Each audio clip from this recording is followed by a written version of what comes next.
Are we live? Yes. Yes, we are. Okay, perfect. All right, let's just get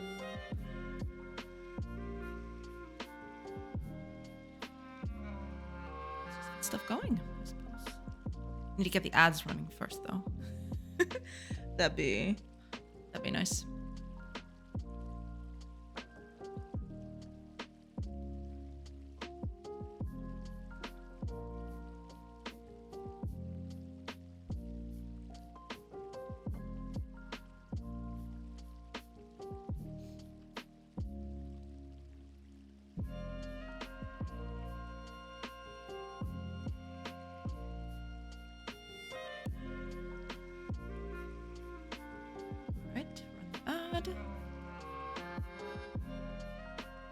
Then we can start.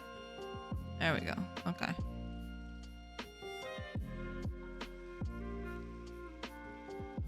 Hey, potato. Welcome, welcome. I'm early. Yeah. Well, we've barely just started, so yeah. Welcome, welcome. I hope you're doing good. I hope you had a nice weekend. I hope you're doing very well today and hope things are good.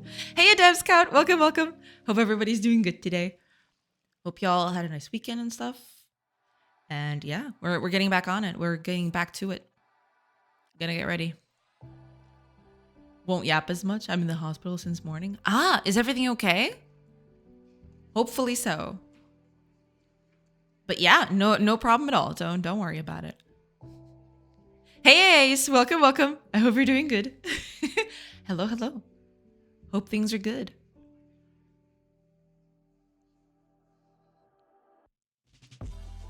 Also, sorry about the ads. I hope none of you gets ads.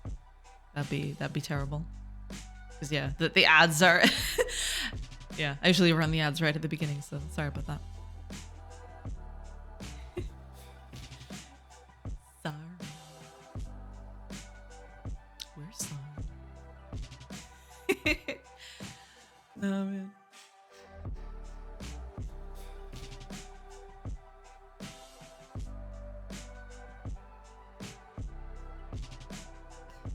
We're ready for everything. Yeah, okay, we're ready. Just gonna let that minute thing pass and then we can actually start. Hey, Fire, welcome, welcome. Good afternoon, Jay Chad. How's everyone doing? Doing good, yeah. Hopefully everybody had a good weekend. Hopefully everybody's having a nice day today. And yeah, just letting the first ad break pass so I can get started on more things. There's new things to do. There's so many things to do.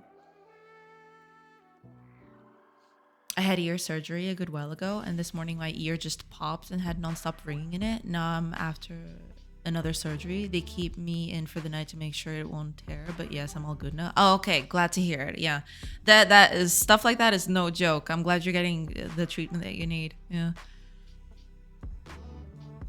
Hopefully things will improve quickly. No. But yeah, no, don't worry about the yapping. It's totally fine. Just rest and recover. That's what you need right now. Let me see here. Yeah, I think we're good to go. Thank you. No problem. No problem at all. All right, the ads are almost over. Yay, ad break is over. I'm sorry, everybody. I'm sorry if anyone was stuck in ads all this time. I'm really sorry. Unfortunately, I wish I could control the ads a bit more, but that's not a world we live in, so I gotta work with what I got. All right, let me just post everywhere. Post. There we go. Okay. We are in. We are posting. We have posted. The posted was done. Yeah. Okay. Yeah, I think we're good. I think we're good to go.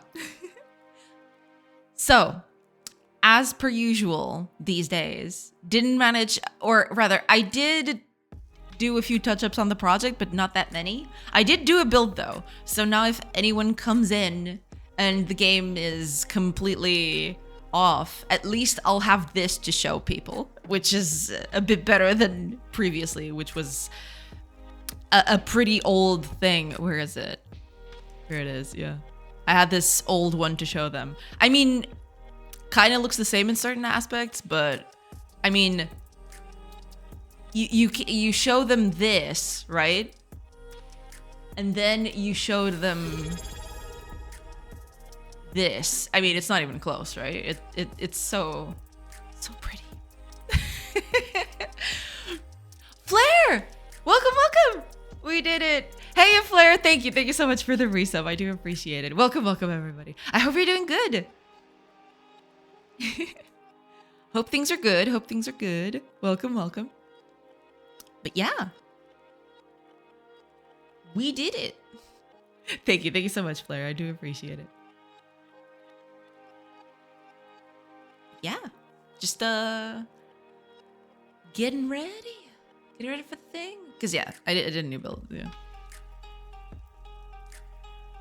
I feel responsible for pressuring streamer into doing short-term things on the game last week. No, don't. It's totally fine. What did you even pressure me on? I don't even remember. It was probably something that I had to do anyway. So don't worry about it. Don't even stress it. It's totally fine. We talked about the demo a lot. Oh, that. I mean, and making a playable game. No, but seriously, that is a bit it's somewhat of a concern of mine as well. So it's something that has been on my mind a lot lately because I can't sustain being like this forever, right? Eventually, I need the game to be out there. Even if it's just to generate, viewership or anything else. But it has been something that has been quite a lot on my mind lately. And, I think that sort of pressure, quote unquote, is actually okay. Because that means that people, are excited about it. They want to see the demo out there. So yeah, I didn't take it as pressure at all. Don't worry about it. Chat fueled the concern. No, don't feel bad at all. It's totally fine. No, don't worry about it. Flair, confess you're a witch so we can burn you as we offer it to the gods and offer to the gods. Yeah, no, Flair's cool. Don't worry about it. We're not burning anyone. It's totally fine. No, but yeah, don't worry about it at all, Flair. No, don't worry about it. Are you considering dropping features in order to get something out quicker? Oh, most definitely. If I had any say in it, the game would have far more things that I'm considering for the demo right now. So yeah, I am dropping a lot of stuff that I want to include in the game just to get a demo out quicker. But I mean, to be fair, the game is fairly systematic in the terms of I can keep adding to this. So there's the demo, right? But I can keep adding to the demo and build upon it, right? It won't feel as bad. Just so long as I have the basics, which is what I'm trying to do now. I'm focusing a lot on the basics of the game. Just so that I can, get to a point where I can start building up upon it, basically. Hey, Ken. Hey, Rez. Welcome, everybody. I hope you're doing good. What I missed? Not a lot. Yeah, we just barely started. We're getting stuff done soon enough. Welcome, everybody. But yeah, no, I mean, there is that pressure, but that pressure is also that's also something that I've incurred upon me because I've seen that the game is already in a good state in terms of where I want it to go, right? But I also feel the pressure of whenever I raid someone, right? For example, when I raid Irish John or, any other big Twitch streamer, they'll keep asking, when is the demo out? Is there something we can link or anything like that? So I'm always in that pressure of like, yeah, I probably do need a link. I do need a demo somewhere or even a video. A small video would also be cool. But I don't want to showcase anything at this stage because it looks kind of well. I'm thinking of a lot of words. None of them are good for what I mean. But I don't want it to feel. I want it to feel like it's my game, right? I don't want to put it out there with placeholder art, basically. So I'm trying to build up the systems for the game to have a fairly basic loop in terms of doing things. But I also need to have like actual art on it. But I'm taking care of that. You know, it's getting done. It's getting done. Hiya, TV Paxoy. Welcome. Howdy. I have solved the fan problem. Huzzah! That's awesome. I'm glad to hear that. You truly deserve it. After all this time, good lord. I'll start lurking. If I disappear, they took me to the aliens. Enjoy the stream. Thank you so much, Potato. And do rest and recover. All right? Don't worry about it.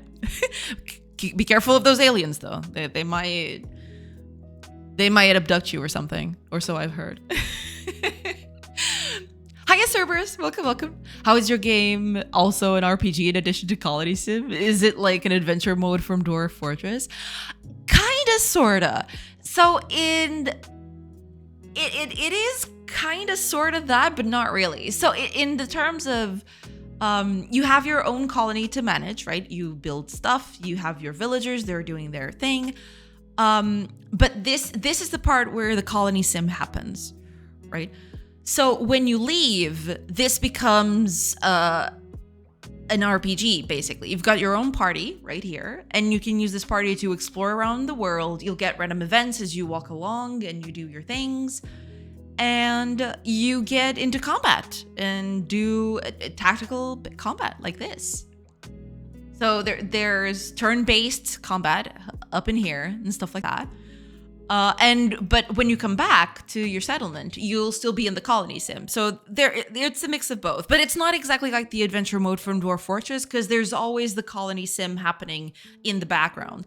So while you're exploring out here, while you're going anywhere, you know, doing your own thing, the settlement is still going to, you know, evolve in real time based on what you left there to do. But yeah, it's not exactly the adventure mode from Dwarf Fortress, no. It's just a mix of the two things, basically.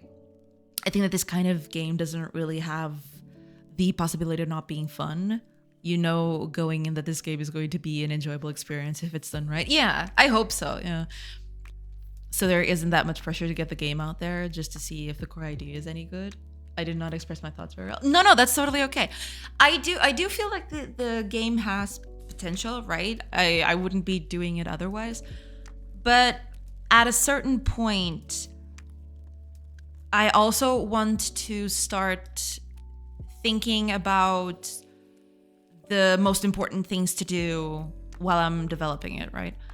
Because I want the game to, well, build up on itself. But I mean, it's a bit of a mixed bag, to be fair. I do want to get a demo out there, but I also know that for this game to be exactly as I envision it, it's going to take a long time. So, but that's the thing. If I have the demo on Steam, I can then get some early feedback that'll help me, you know, steer the game towards, you know, something that is a bit more appropriate.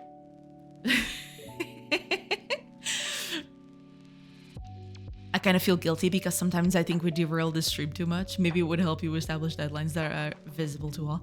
No, I mean, that's totally okay. I knew coming in that doing Twitch would have a bit of an added effort to it, but that's fine. I mean, that's okay.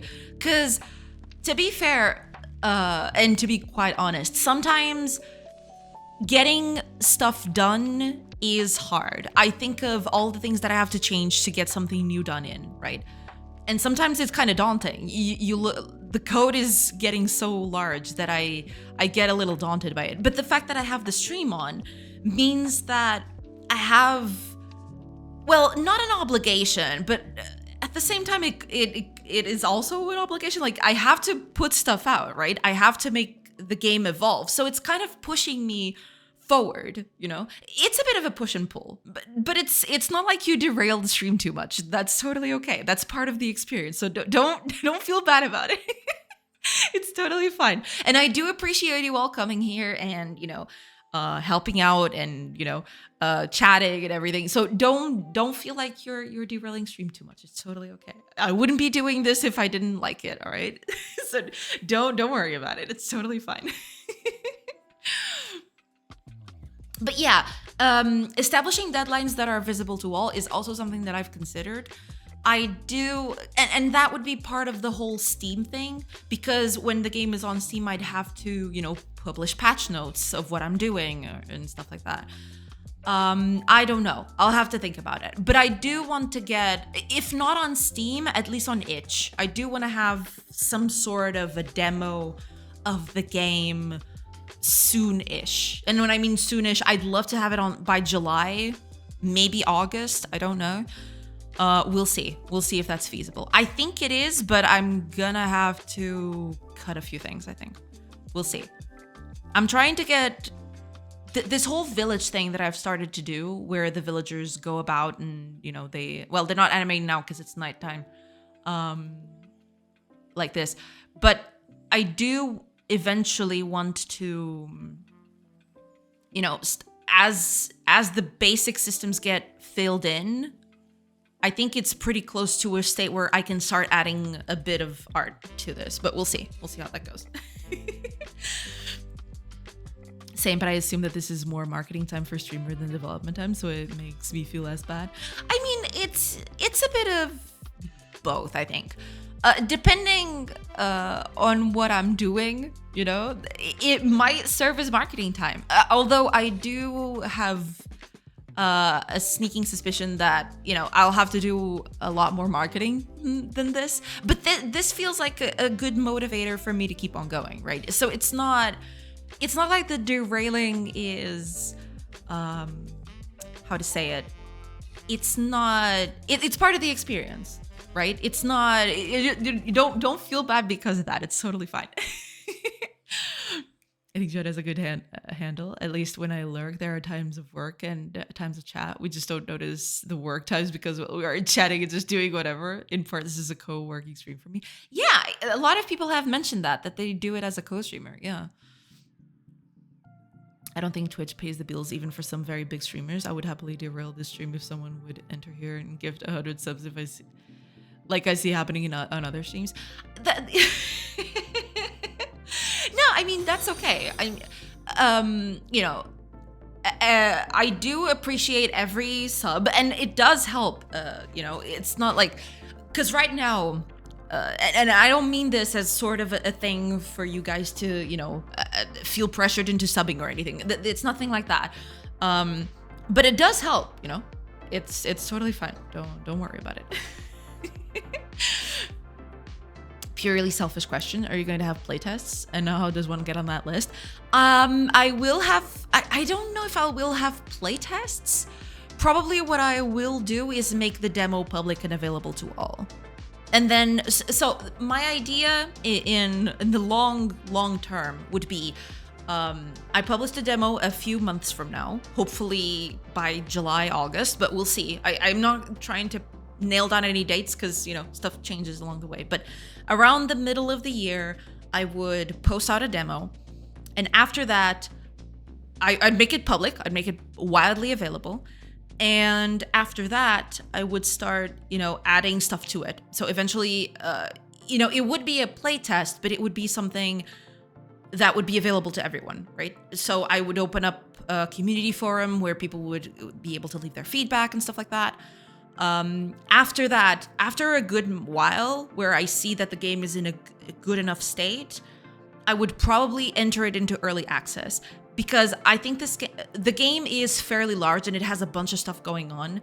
I don't think a normal release schedule for this, or rather, there is a 1.0, but I feel it's so far in the future that I don't think it's going to I don't think it's feasible to just keep a demo out for that long, right? So whenever the game is actually in a good state, at that point, I will probably enter into early access. I'll keep working on it, you know, adding stuff to it. There's a lot, there's still a lot needed to be done. And then after a certain period of early access, I'll probably release the 1.0 and, you know, the game is out. But this is my very high concept of the thing. So you don't need to get on a list. When I release, it'll probably be available to anyone who wants to try it. Yeah. I was sort of comparing it to my game, which is very explicitly just one thing that could be garbage and not fun on principle. It turned out it wasn't the case, but it could have been. No, but that's really good. Oh, and I'm glad. I still have to I still have to play the game. I'm probably, let me see. I wanted to have done it on the weekend, but unfortunately I didn't have enough time. Let me see. What day is it today? It's Tuesday. I'll probably be able to play it either tonight or tomorrow night. We'll see. Because I do want to compile a small document with feedback if I can help it, you know. Because I think it helps out. I was gonna kill the playtest today. At what time? Can I do it? I'll leave it up for a few more days. Okay, thank you. I do appreciate it. Because yeah, I wanted to do it in the weekend, but unfortunately I wasn't able to. I'm so sorry.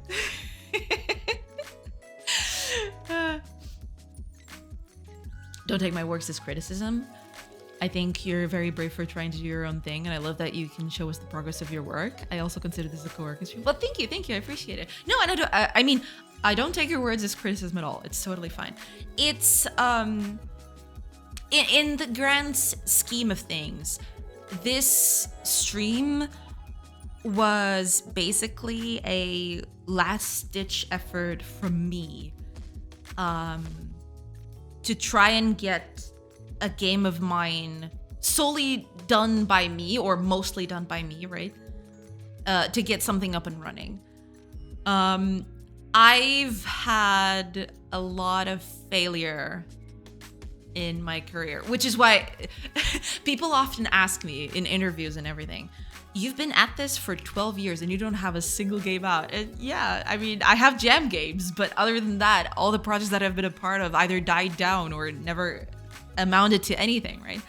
So this stream was kind of my last-ditch effort to not leave game development completely, which feels kind of bad when I think about it. It's been a part of me ever since I can remember, but I'm hoping, I'm trying to stay optimistic, and I think I got it.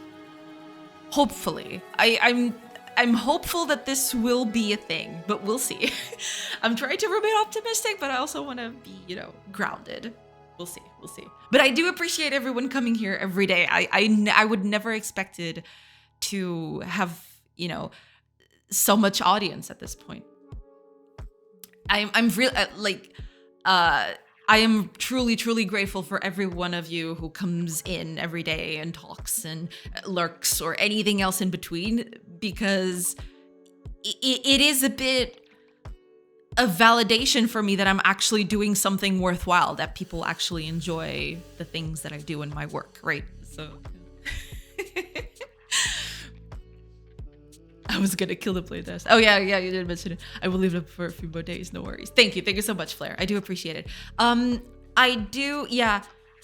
want to play the game. Hopefully, I don't think I'm gonna be able to do it tonight. Maybe I can squeeze a little bit, depending on how long the demo is. I might be able to do that tonight, we'll see. But usually when I do playtests like that, I do compile a document with my feedback and stuff. So hopefully I can send out a document for you with, you know, feedback and stuff. I think it's neat how the trees don't have hitboxes. They're not supposed to, yeah. I mean, the characters are supposed to walk slower around trees, but I haven't done that yet here. You can squeeze by the trees, it's fine.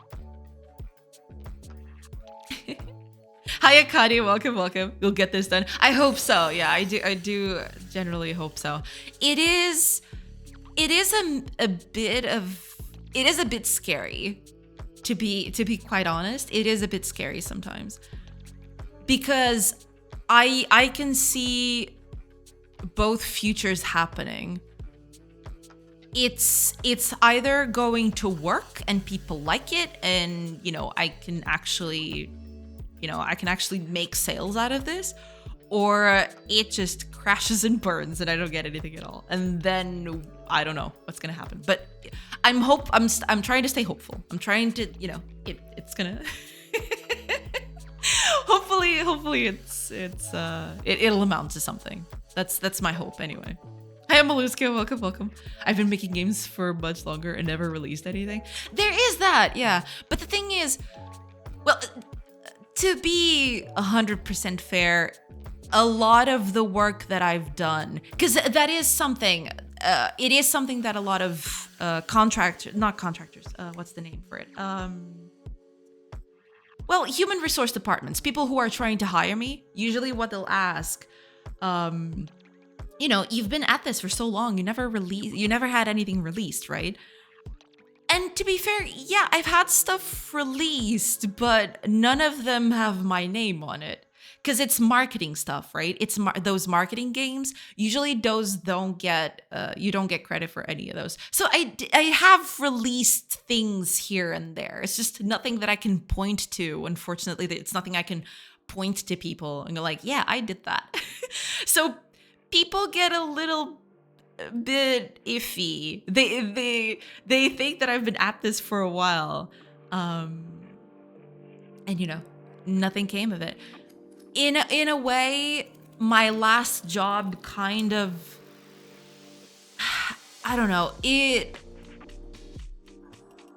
was a rude awakening to the fact that the games industry is not in a good place right now. I mean, at that time, right, it was okay-ish. It wasn't good, but it was okay-ish. But then suddenly that layoff hit me, and yeah, it went pretty bad. So I guess in this case, it's just, I'm hopeful that by, sticking to what I like, doing stuff on my own, or mostly on my own, right? It's never going to be just me, but hopefully by doing this, I can actually make something that finally gets somewhere. Hopefully that's the thing. We'll see. Please, let's go. We're getting too emotional. I'm sorry if I'm being too emotional or pouring myself out too much. Sorry about that. But yeah, that's basically it. Yeah. Hi, Indie Gates. Welcome. And thank you so much for the follows. Oh man. Men from you, Cerberus, and Indie Gates. Thank you so much for the follows. I think I've totally missed you all. I'm so sorry about that. How long the demo is depends on how good you are. I see. I take it as a challenge then. It's a roguelike, so it's theoretically infinitely replayable. Okay. Though it has bare bones content at the moment. That's fair. That's totally okay. Don't worry about it. I also released a 1.0 recently. How did it feel? How's it going? Hiya, Cybervenny. How's that release going? Hopefully it's going good, yeah. Still counts. Releasing the solo is an undertaking. Yeah, it definitely, it feels like a lot of pressure, but it's also very rewarding. I mean, I am saying this, but the fact that I'm here 1 year later, I started this on December of 2023, right? The fact that I'm still here is somewhat of a testament to the fact that I do want to get this through. I do want to see this.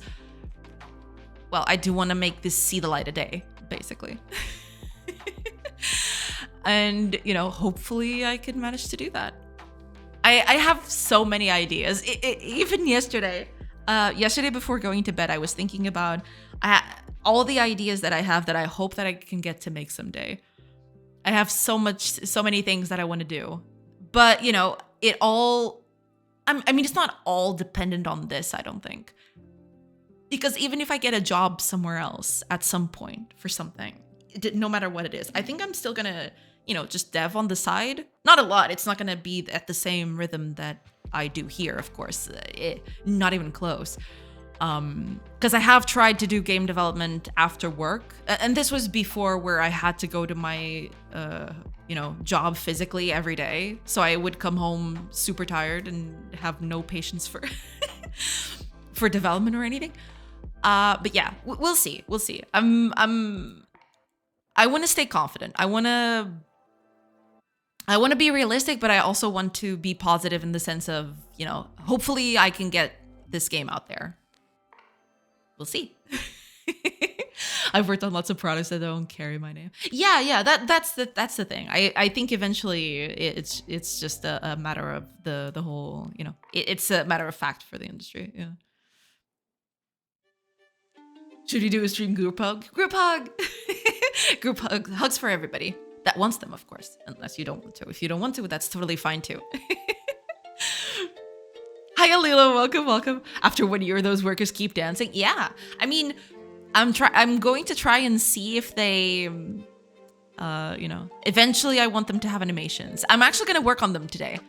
Especially these guys that are going back and forth between the warehouse and the forester. I want them to actually have inventories so they can carry things around. Right now, what's happening is the goods are in this building and then they get transported to this one like immediately, just stat. But I am going to work on this today. So I want characters to have inventories so they can carry items around from one building to the other. We'll see how that goes. Streaming and working after a regular job is truly hard. Oh yeah, I can't even imagine. Yeah, because I believe you, Connie, and Temtic both do that. It must be exhausting sometimes. It's up to 1.3 already, and I'm the only user, but it's going good. It's basically a replacement for homepage, which is the next.js garbage. Don't know if the two are related. And since I don't use TypeScript, JavaScript in my day job, it was faster to rewrite from zero instead of trying to fix it. Got it. All right. Well, good to know. Yeah. Question is how much colony building versus combat you want to have to find a rewarding play loop. I am thinking, because that's the thing. One of the things that I want to avoid, which is what happens usually with colony sims or just colony sims exclusive games that are exclusively colony sims, there's this midpoint, I could call it, where the game just grinds to a halt because you've already established everything. You're just waiting on things to develop so that you can, build a new building or something like that. What I am hoping is the colony sim would eventually, or rather, it would be fluid in the sense of at the beginning, you would waste a lot of time, managing the colony, doing everything that you need to get your people up and running. And eventually it starts phasing out and the colony starts to, improve with time, and you don't have to micromanage everything as much anymore. So eventually it would transition into the RPG more. So you'd be out exploring more, getting, visiting new places, finding new locations, getting, finding new villages, or getting more stuff in. So the idea is at the beginning you'll get more colony management, but at the end you get less colony management and you trade it for more adventuring, more exploring the open world, more events, more stuff like that. That's the idea anyway, but we'll see. Yep, and Tempting tries to stream 5 times a week. He's truly a beast. Yeah, I've worked and come home, and I know how tired I get. That was me at a certain point, and yeah, I can't even imagine. The willpower to do that is truly amazing. Yeah, absolutely.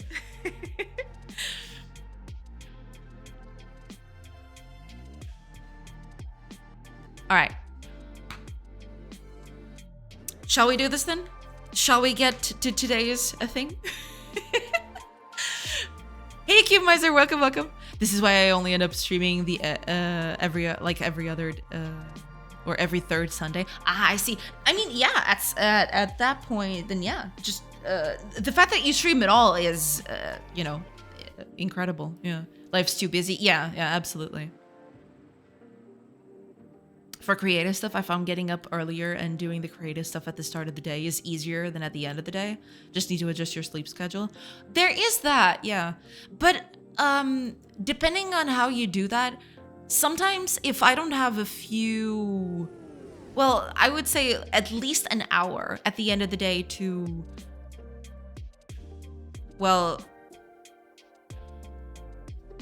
if I don't have at least an hour at the end of the day to just unwind, I feel like too overwhelmed, I guess. But I do get what you mean. Yeah, probably, starting fresh, starting early is probably a good thing to do. It's basically just you need to, move your schedule around, I guess. Yeah, you need to adjust a little bit. Never. Portuguese government just falling apart, and we here feeling all of the feels. Yeah, I mean, what else are we gonna do? We can't change that, unfortunately.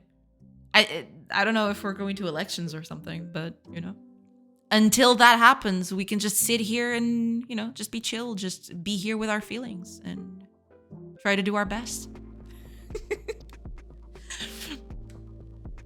Alrighty. First of all, let's close this because this is actually upsetting now. Seeing this is actually upsetting.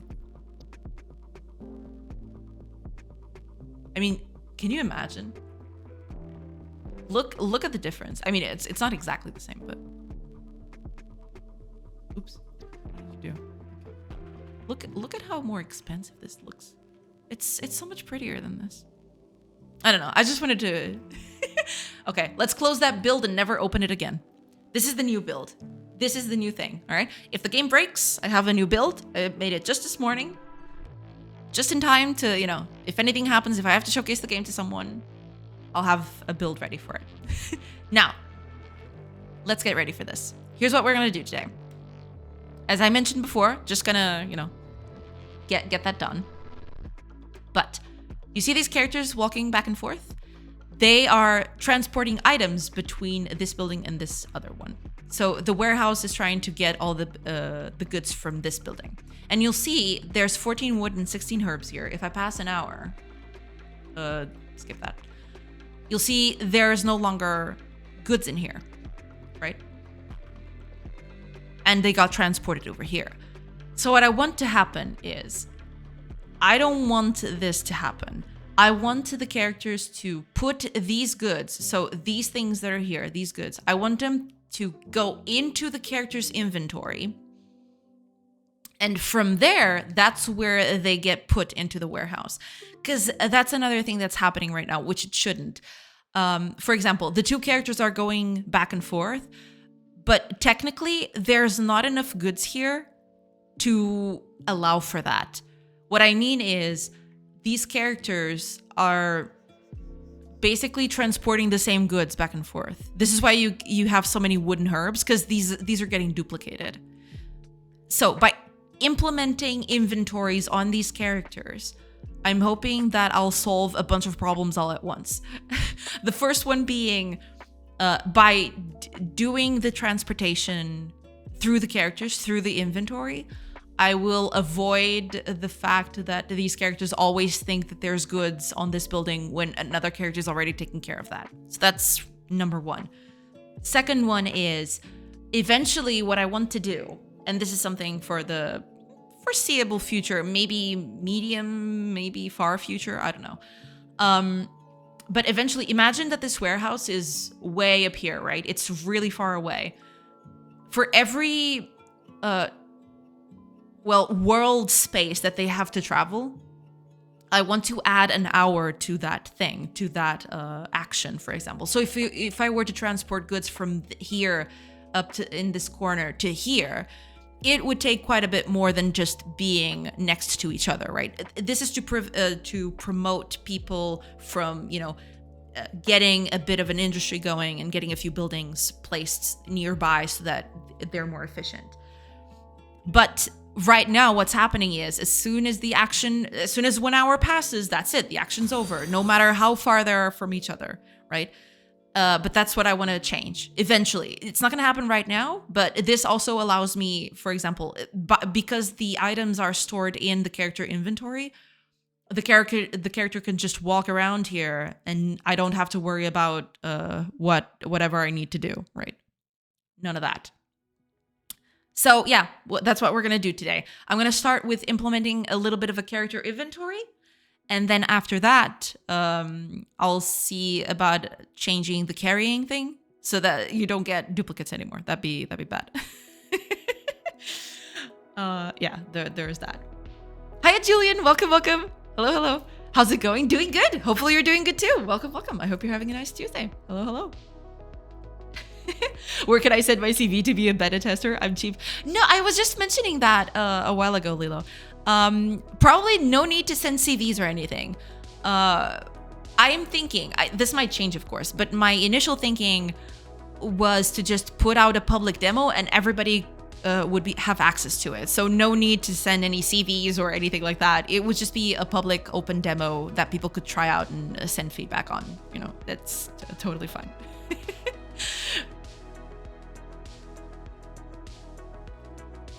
Luau Pstana. Welcome. I hope you're doing good. Thank you so much for the follow. Question: the popover windows, are they UI controls or not? This one that shows up when I hover over the building. This is a control. Yeah, they're a specific kind of control that I have. I have two main layers for the game. You'll see that this part of the UI, the buttons are on top of it. So this window is always at the bottom. This is because I have two layers of UI in the game. I have this one that doesn't move when the camera moves. This UI is what I call the normal UI layer. It's this one. This is the normal layer. But then I have another layer below that, which is, for example, this little animation is also contained in that layer. And this one too. This is what I call the world layer. It's stuff that needs to get attached to entities in the world. I keep that on a separate layer that doesn't move when the camera moves. So that's why you'll see this window staying in place even though I'm moving the camera, whereas everything else moves with me. I do have to do something later down the line, which is when I move a bit to here to the left, I want this window to stay on the left side instead. So it's always visible no matter where I move. And same thing here. So if I move to the bottom of the window, it should actually go a little bit up. So I want that to always be visible, but yeah, that's still to be done, basically. But yeah, there are two different layers to the UI. But these are both UI, yeah. Sounds like a plan. Sounds like a plan. Yeah, we're gonna do that. Cool, thanks. No problem. All right. Let's get this done then. Let's add this character inventory. Ooh, can we have another layer on the middle with particle effects around the edges of the UI? I could do that, yeah. But if I'm not going to add a lot to the UI yet, because I want to redo. So when I am going to redo the art in a few months' time, I also want to revisit the UI as well a little bit. I do like this UI, but it's very simplistic, and I also want it to be a little more elaborate than this. So I don't want to put too much work on the UI yet, because I think I'm gonna change it. But yeah, I definitely do want to add a bit of flourish to everything. Question is it intuitive? I mean, hopefully. Or do you mean the particle effects? Because yeah, I mean, we'll see. The UI. Hopefully, yes. If not, I'll just have to change a few things here and there. But that's part of the whole demo thing, right? Are you testing it with friends at least? I had a test a while ago. This is a long while ago. But yeah, I do eventually want to send this to to people to test out. Yes, I do have a few people lined up for that. Those will be the very first ones. They're going to be the barrier between a ton of bugs that probably most people won't see. But yeah, I do have a few people lined up to test out the game. But it's just, you know, the normal testing that, you know, pre-testing, I'd say, yeah. Yeah, I do have friends to help me out with that. So no worries about that one. That one's cool.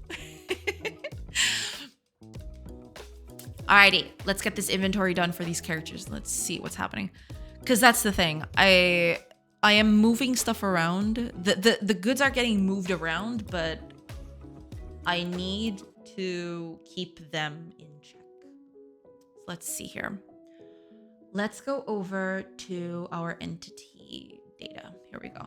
So this will be the, I need to add, maybe I don't need a component. Maybe I just need the resource collection and that would be just about it. I think that, well, for now, I'll just do it here. Yeah, we'll see. Let's do this.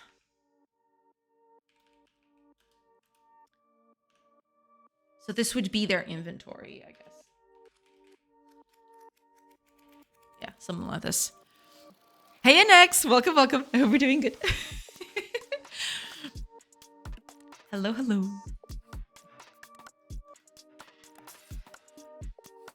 I do need to go through UI decisions for work, and it's hard when you don't have a pre-established pattern. Yeah, there is that. I get that.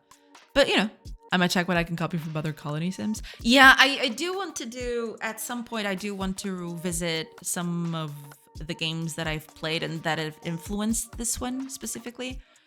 Yeah, eventually I do want to get up on that to see, you know, what I can change, what I can do differently that'll help me out in here. Right now I'm doing it based on my, what's the word for it? My view of what the games were, but or how I remember those games were, but it's not grounded in actual reality because I might be misremembering them. Yeah. How are you doing today? Doing good. Hopefully you're doing good too. Vibe-based game dev. I mean, I've seen worse things, to be fair. All right, let's see about this inventory. I need new resource storage for this. I actually don't have, because resource storage, yeah, it doesn't have a capacity logic for this. Probably should put it up somewhere. I'm gonna keep it null for now. People are gonna be able to carry whatever items. Who cares? But I do want to eventually add a limiting factor. So characters should only be able to, I don't know, carry, 50 items or, 10 kilograms of items. Stuff like that. We'll see. All right, let me... Because after this is done, when I go to the activities, so this would be the carrier, right? Carrier activity. I would, instead of doing all of this,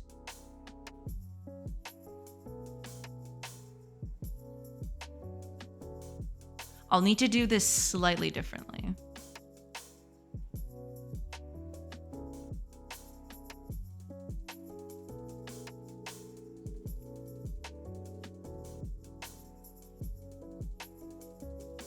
Right, I'm gonna have to change a bit of how this works. But yeah, this is the whole carry logic, going from one place to the other, doing their thing. But I do have actions here. Let me just check on something. First of all, now I do have, here's the action to carry items. Let's pin this too.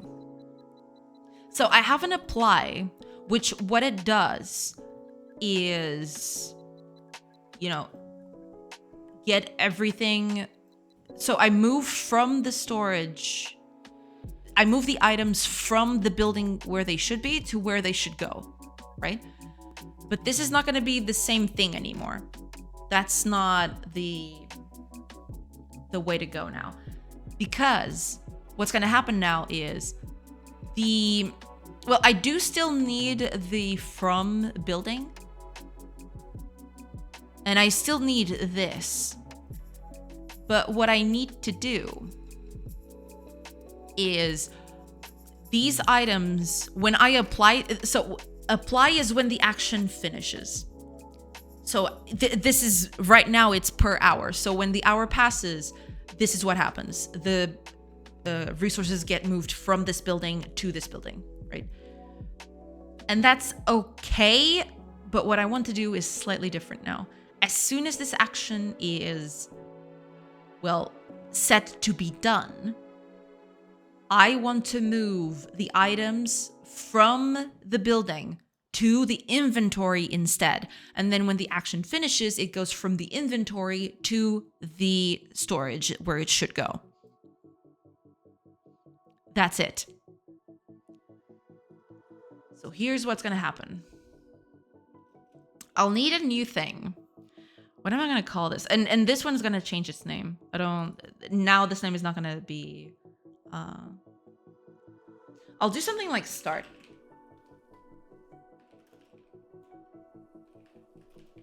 Which is like, this is the beginning of the action. This is what we should do. Now, here's what's going to happen then. I am going to remove the resources that I need to move to the other place.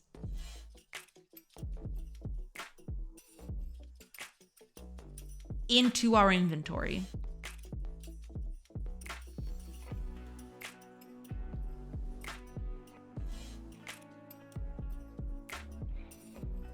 There we go.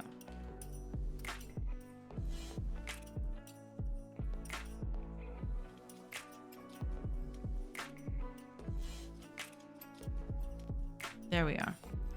And when we apply, so this is when the action is over.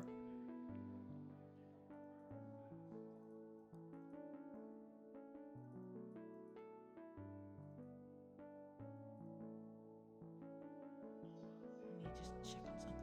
Because I am doing two things here. I need to be careful with this. I'm only going to apply the experience at the end. I am actually going to change this. I'm actually going to change some of this. There's apply, but I'm going to rename this to end at some point. Not right now, but I do have to do that. So I'm moving from the storage to the inventory. So now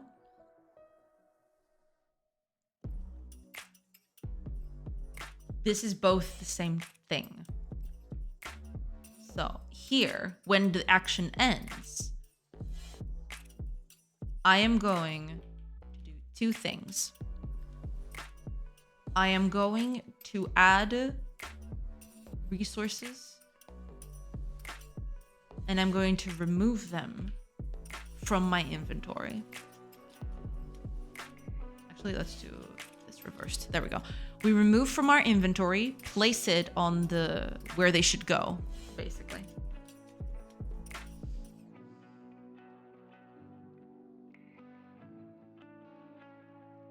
Now, here's the thing. I was thinking about something. Because this is doing both things at the same time. And I probably don't want that to happen. Let me just check on something. I'm going to just take a quick glance at this just so that I can see what's going on here. Because what's happening right now, when I'm carrying items between one place or the other, what I am doing is I get items from here, put them in here, get items from here, put them back here. So it's two actions in one. I mean, I could technically still do that, I think. But in that case,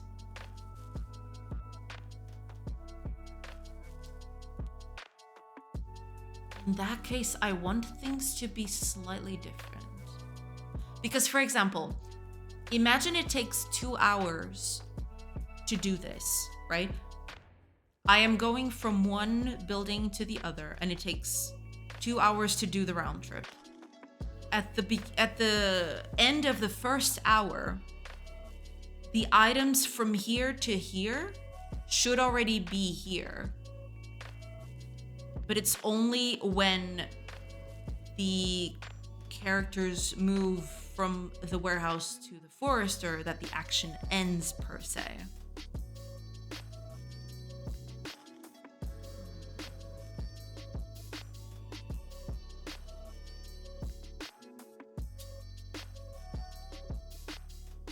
That's the thing, though. Maybe I should just do this slightly differently. But in that case, I'd have to change a few more things. Let me just check. Because if that's the case, then I'd need a bit of more of a robust system for this. Which would kind of be better? Okay, well, I'll have to think about it a little bit. Hiya, 2 nerdy nerds! Welcome. I hope you're doing good. Hiya, Bernard. Welcome. 2 hours. I think your villagers need more motivation, slackers. True. they're a bit slackers, but it's okay. I mean, they'll manage. It's okay. Hiya. Welcome. I hope you're doing good. Hiya, Greymouth. Welcome, everybody. Good meowing / afternoon. Welcome. I hope you're doing good. Hope things are good over in everyone's neck of the woods. Hope all is well. Yeah, doing good. Just trying to get these villagers going about. They're already, going about doing their thing, right? But I want to improve this a little bit because the system is still a bit janky. But yeah, they're actually, going about doing their thing. You can actually see them doing things. Just a matter of, the pathfinding is still a bit wonky and, they don't have animations as of yet. But yeah, it's actually, things are happening, which is pretty cool. Hopefully I'll be able to do. They're alive. Yeah, it's pretty nice. I do hope I get to make them a bit more dynamic than this. I already have the system. If I pass enough hours up here, you'll see that when it comes to nighttime, they'll actually stop working because they have an internal schedule for themselves. So they'll stop once the afternoon sets in. But I want to also have other animations of them just, going to taverns or just getting together and, hanging out a little bit at night and then going to bed and doing all those things. I can't wait to do all those things. It's going to be so cool. I actually have to put houses on them. It's going to be a thing. But yeah, When you pass hours, do you need to simulate what they would have done in those hours? Yeah. So I had to redo a bunch of systems to get that working. That was what I was previously doing, but I wasn't considering a bunch of factors. But yeah, that is basically what I'm doing. Whenever an hour passes, what I do is I calculate what the characters should do in the next hour that's going to pass. And I store that. And basically all I do when I pass that hour is just I apply that action. So for example, if they're cutting wood, for example, when I pass an hour, I calculate that they should be, gathering wood and stuff like that. And then I apply that action immediately. But yeah, that's how I can manage to animate. So you'll see, for example, when I'm doing this, they are doing this animation of them gathering resources. This is supposed them gathering resources. But yeah, I know it doesn't look like it, but yeah, it's supposed to be them gathering herbs and cutting wood and stuff. All this animation is based on that pre-calculation that I do every hour of what they're supposed to be doing at this specific hour.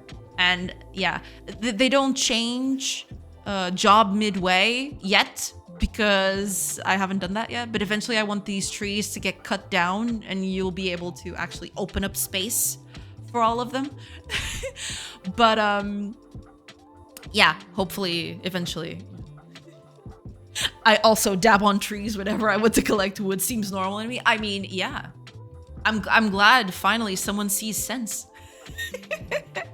But yeah, eventually I do want to have a few better animations for this. Right now they're all just wiggling about, but actually, you know, I want to have people with axes and stuff just chopping down the trees, and actually the trees falling and actually disappearing after a while when you've gathered everything you could from that tree. Yeah, hopefully I'll be able to do all of that. But I'm still trying to do the very basics because these guys don't have an inventory. That's what we're doing today. I need to put them with an inventory so that they can carry items around, which is what these two guys are doing, by the way. They're trying to move between two places. But yeah, you know, it is what it is. Trying to get this thing to, you know. I actually want to see them carrying the things around. Yeah. Just seeing them move around is amazing though. Suddenly town feels alive. Yeah, that's what I'm hoping, that eventually, because right now there's only characters that work, right? But I also want to have a bunch of other characters for a lot of things. I want to have children going about doing their, you know, just playing around, or, you know, elderly people just chilling and vibing, you know? I want to have this feel a little bit like a small community that is, you know, alive, that is doing their own thing. Yeah. Hopefully. That's the grand scheme at the end of the day, but, you know, gotta work for that to happen. But yeah, hopefully eventually I put the housing back. I need to put the houses back so they can go to their house at the end of the day. You got this. Thank you so much. Hopefully I get to manage to do all that. We'll see. Oh, also, ads are coming. I will take a quick break during the ad section, and I will come back. Yeah, I actually have to go fetch my water. I totally forgot it in the kitchen. Yeah, I need to get my water. Oh, Spinkleman. I almost said Sprinkleman. Hiya, Spinkleman. Thank you so much for the follow. Welcome. But yeah, gonna do that. Put on inventory for them. That's what I'm doing today. These guys carrying stuff around, they need an inventory to, you know, get stuff done, basically. Yeah, but yeah, we'll see how that goes. But I was thinking about what happens midway through it. I'll have to think about it.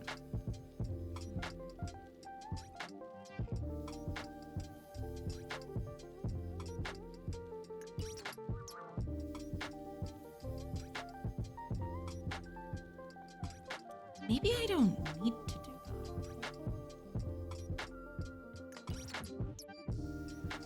Or maybe, just maybe,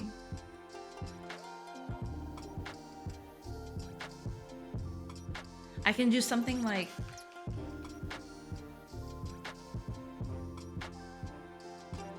the process thing. Then we'll go with that. Okay. All right. I'm going to take a quick break due to the ads, and I will be right back. So yeah, hopefully you'll still be here when I come back. See you guys in a bit.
Hey everybody.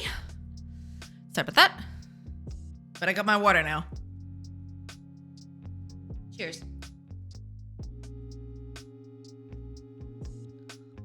Remember when there was no one walking around in this game? Pepperidge Farm remembers. True.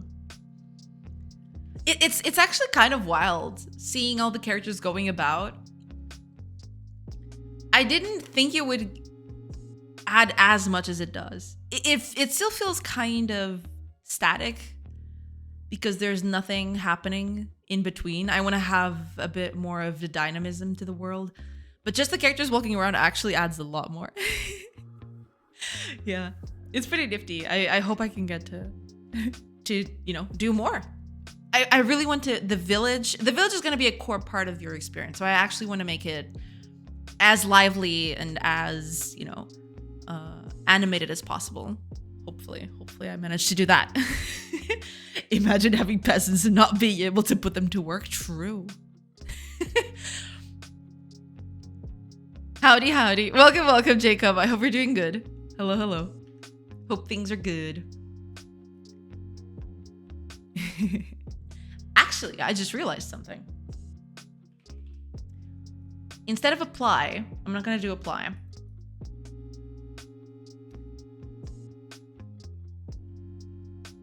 Apply is no longer going to be relevant, but we'll get to that.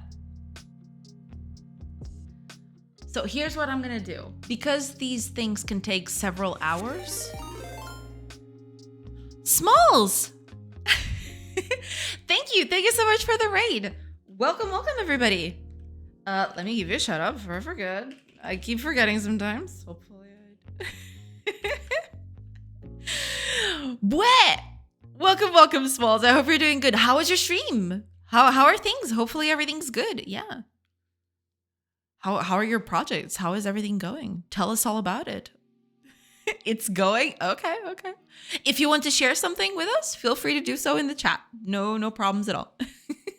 And if you don't, I get it. It's totally okay. I myself have not shared anything in the time because, it takes some time to get these things going. I get it. Learning about the Godot 3D level design tools being okay. That makes sense.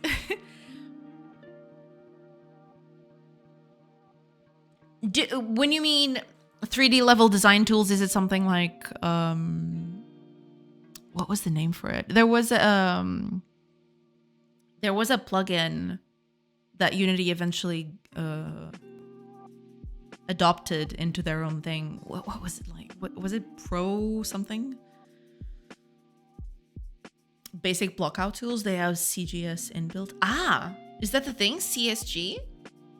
Because I've had actually a few friends ask me about blockout tools in Godot, but I've never actually touched on anything, so I don't know exactly what those would be. But if you CSG inbuild, okay, because I've never actually done anything like that yet. Oh, okay, so that's how they do it. All right. I'll have to send them this then, because they were asking what was Godot's answer to that. But okay, I guess I can just give them this. I wish I had Unity's Pro Builder though, for real. Yeah, that was the thing. That was the main reason why this friend didn't want to move from Unity to Godot yet. It was because of Pro Builder, basically. Hi, Leap Code! Tá viva? Sim. Sempre viva, sempre. Quanto tempo? Mas sim, eu tô viva. Muito viva. Extremamente viva. Oi. There's some plugins when I looked up about it. However, it's all Quake mappers. Okay. I did not know that one. Because, yeah, I haven't touched on any 3D tools or anything like that. But makes sense, yeah. But the fact it's all Quake mappers is actually kind of funny.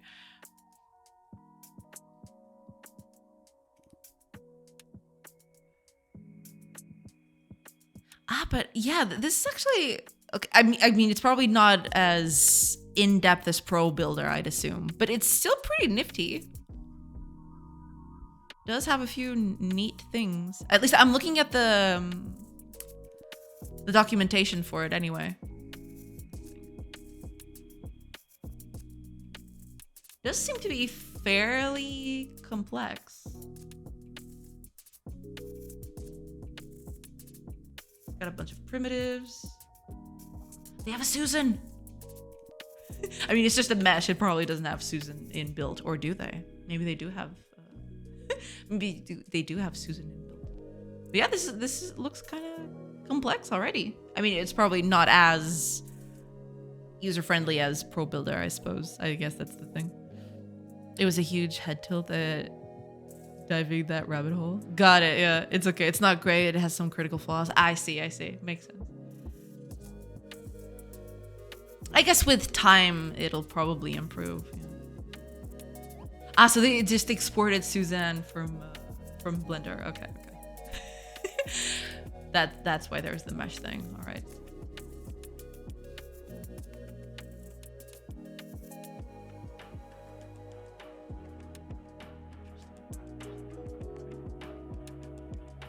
Does have a lot of stuff here.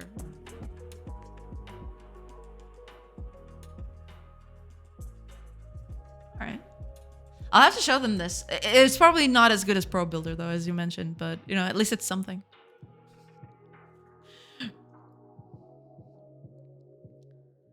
The big one being you can't just grab a side of a square and resize it in that one direction, as it'll try and adjust everything to that base.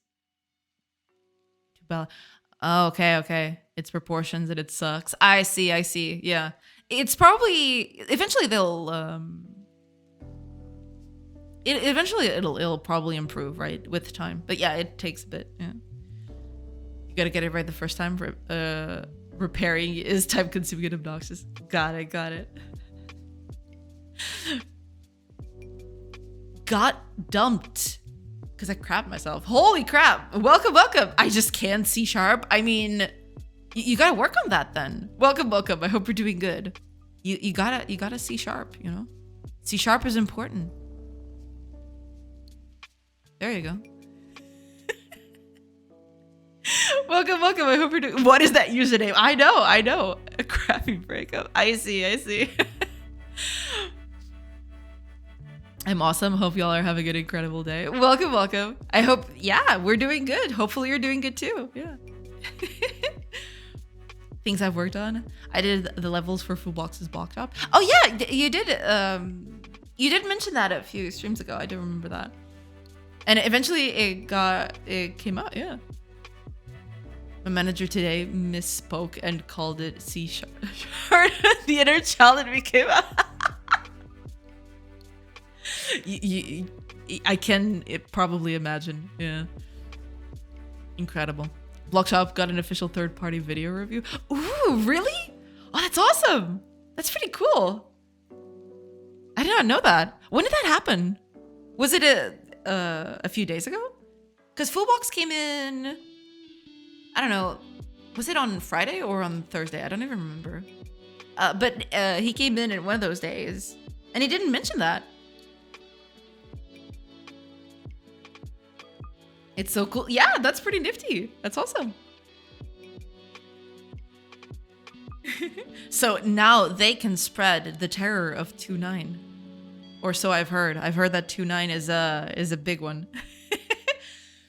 It has like 25 views in the 24 hours, so it's not that big of a deal in terms of marketing, but a hell of a milestone. Yeah, absolutely. I mean, sure, the views would help, but the fact that it exists in the first place is actually pretty nice. Yeah.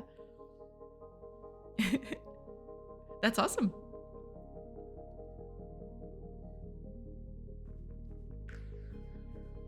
Actually, the main complaint was 9.3 because I kind of grabbed the hid system. Okay. Well, you know, that's what a patch can do for you. You can patch that up and eventually, you know, that won't be a problem, hopefully.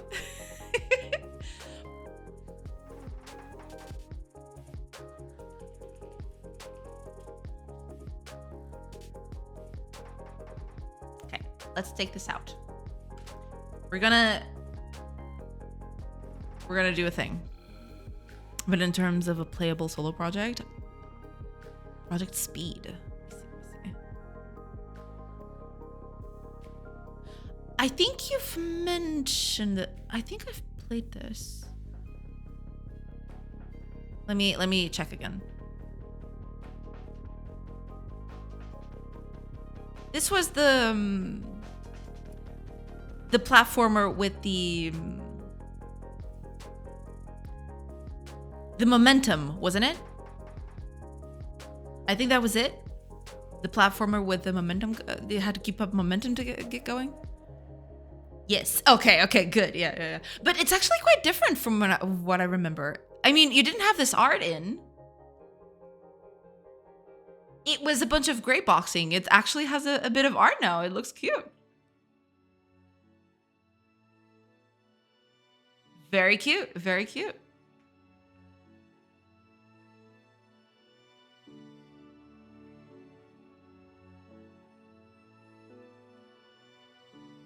It's actually looking quite nice. Yeah.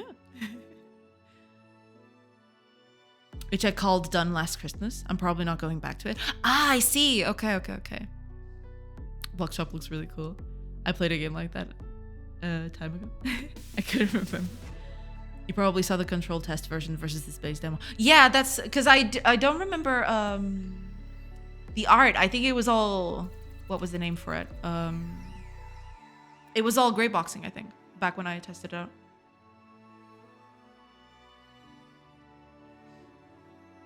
Gotta keep some momentum.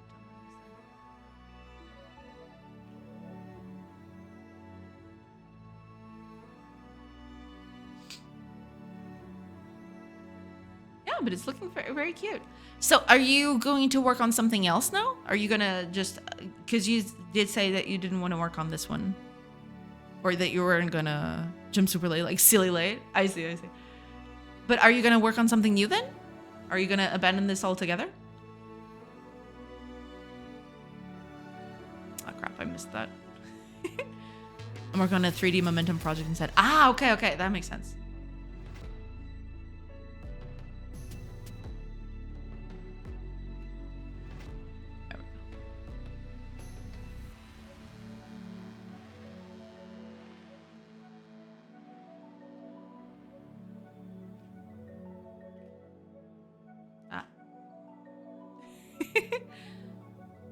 But are you going to apply some of the stuff that you've done in this game for that one? Let me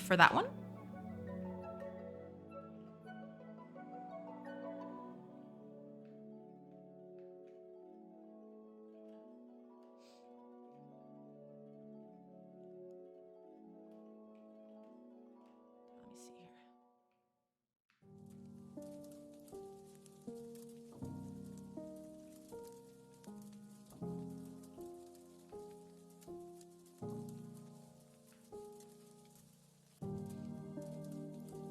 Kinda. 2D and 3D momentum is very different. That's true, yeah.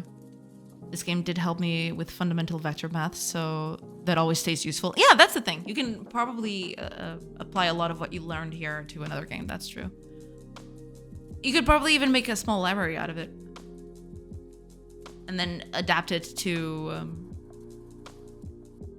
a new game. Yeah, absolutely. But that's pretty nifty. Let's see if things are, moving forward.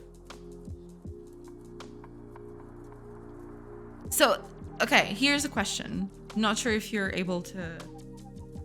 and Smalls, if you need to go, don't let me keep you, okay? I'm being curious, but, if you need to go do something, because I know that sometimes people, raid need to do stuff.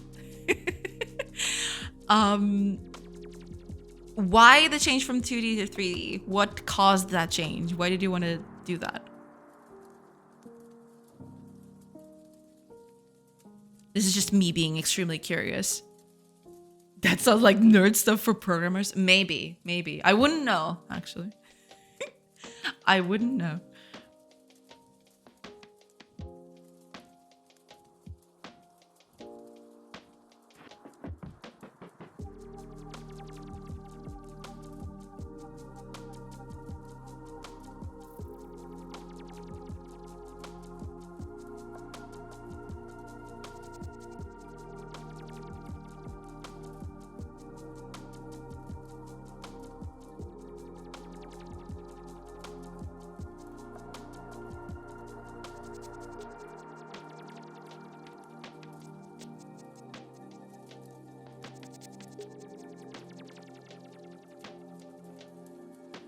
Something like this.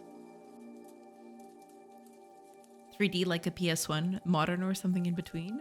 I don't know, actually. I had an idea like a year ago when I was still employed. I was then laid off without releasing the game. To give myself something to do, I made 3 playable demo projects that showcased the major gameplay elements I worked on and learned. Ah, I see, okay.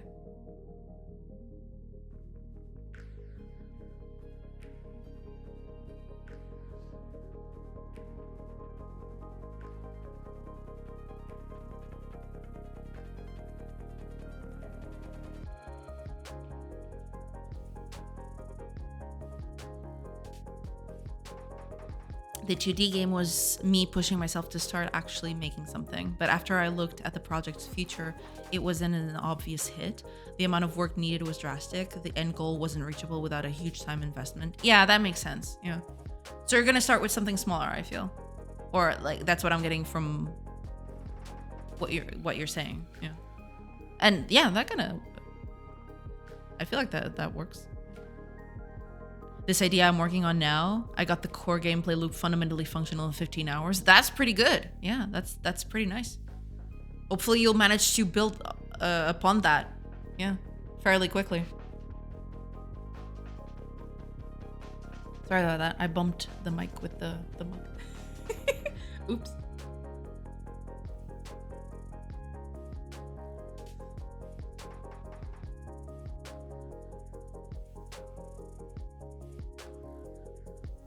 Okay, we're gonna do it like this for now.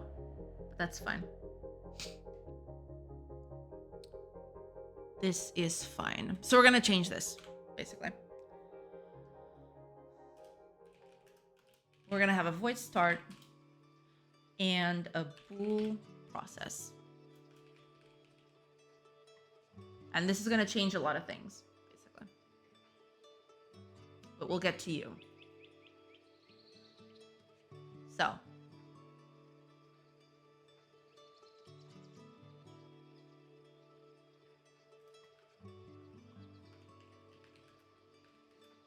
Start. Basically does nothing. This would be process. Right. And always returns true. So at the beginning, this is all going to be fairly straightforward. There's not much to this. But eventually, I do want to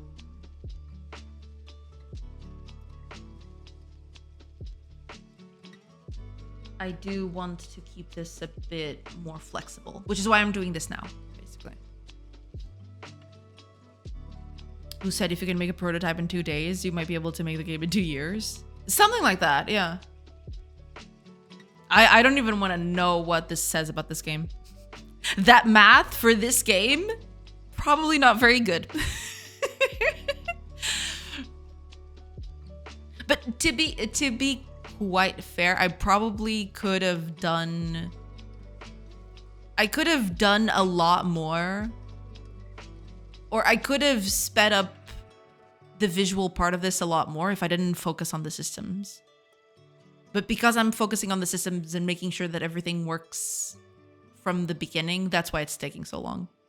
Because I feel like I could do a very hacked prototype of this in fairly less time that I did now. Yeah.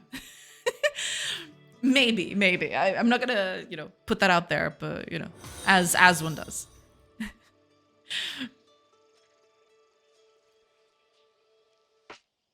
So yeah, now it's just polish, art, and level design. So we'll see.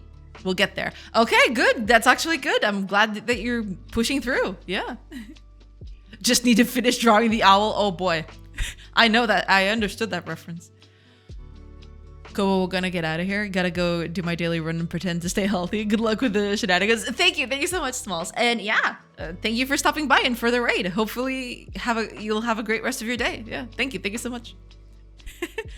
Hiya, Julian. Welcome. Thank you so much for the follow. Hello.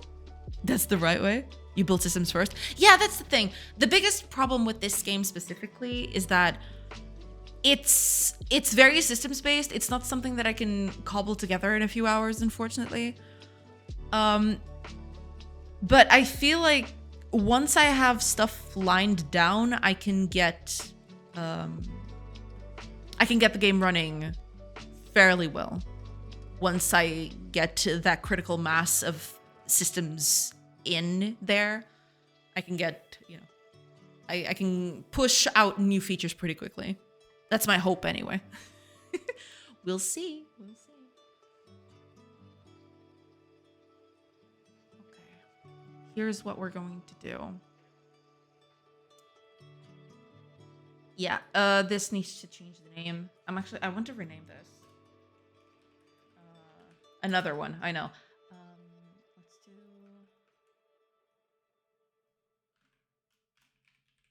Yeah. We'll get to that. We'll check out your name.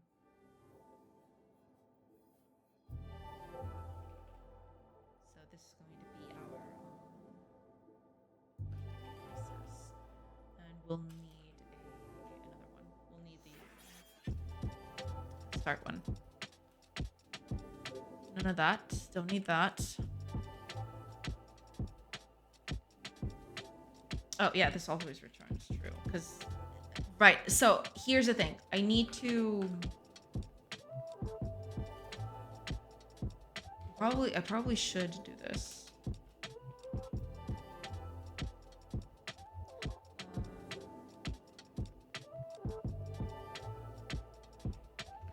What was the name of it? Here we go, Langword. That's what I want.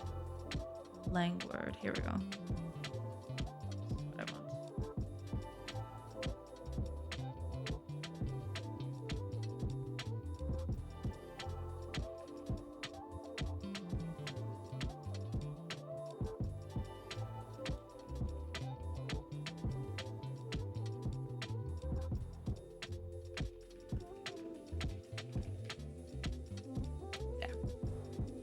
Just to, to understand exactly what this bool means, basically.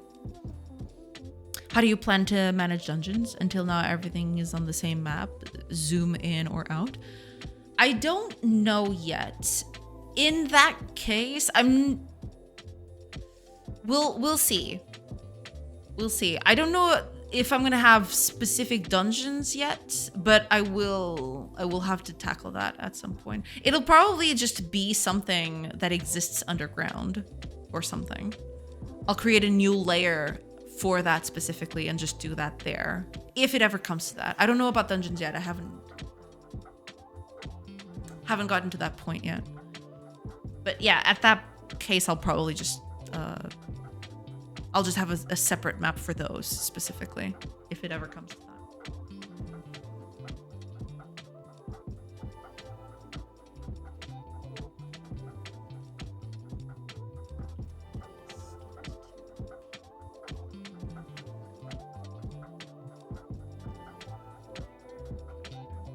Yeah, for now, they'll all return true. That's fine.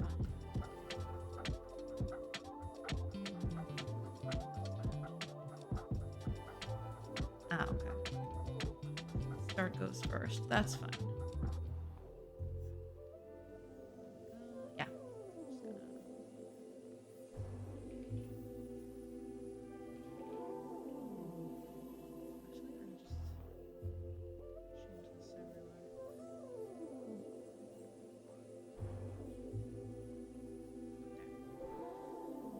I could have just redo that, but or just what's the word for it? Refactor that. But I wanted to, do that one by one to see exactly what I was doing. We'll just return true here. Same here. That's done too. And for now, the start is just going to be empty. But eventually, I don't want it to be empty. It's just, for now, it's better this way. But for the carrying, I do want a start and a process. There's a different connotation to it, yeah. Talking a bit. Good luck with the code. Thank you so much, Lilo. I do appreciate it. Thank you so much. Thank you. All right, now that this is done, all I need is go here. So here's the thing. I am applying the action no matter what. So here's what's going to happen. If I process this action and that returns true, that means that the action is over. So in that case, I will need to recalculate the activity action in this case. If not,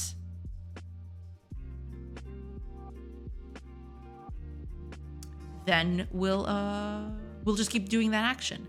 Now, this has a problem in the sense of if an action takes too many hours, you want to cancel that at night, for example.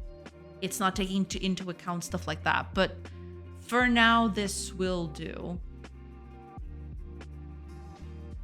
For now, this will keep it going. It should be fine for now.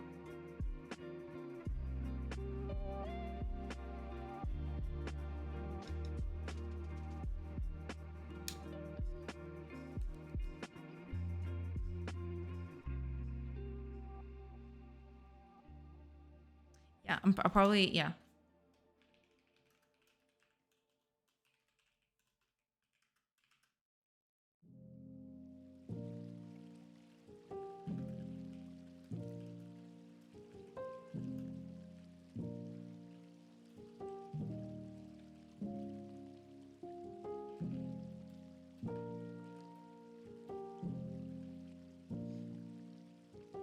Okay.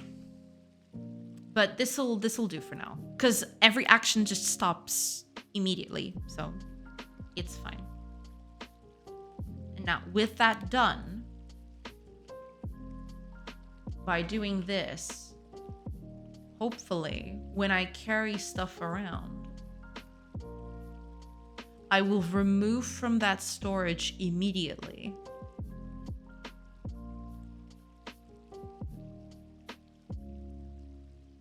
Right. So we'll see. We'll see how that goes. Let's see. You. Let's go again.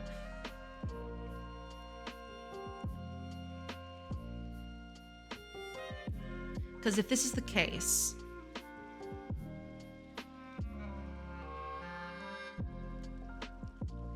only one of these should move at this point.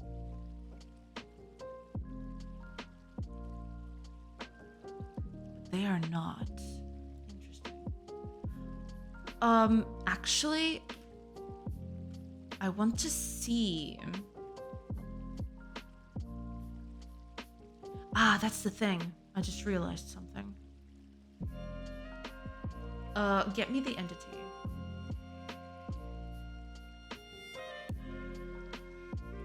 When I recalculate the action,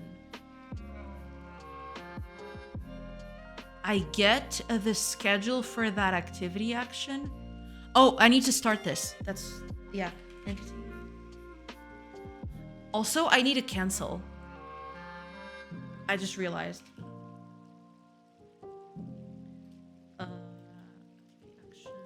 Start. So as soon as I get the action, I need to start it. Because that's how I move the things over to the inventory. It's on start that I remove from the inventory of the building itself. Now, I'll need a cancel too.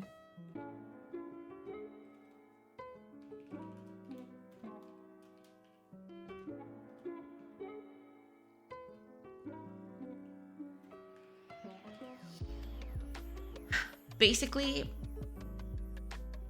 if I need to cancel something out for any reason at all,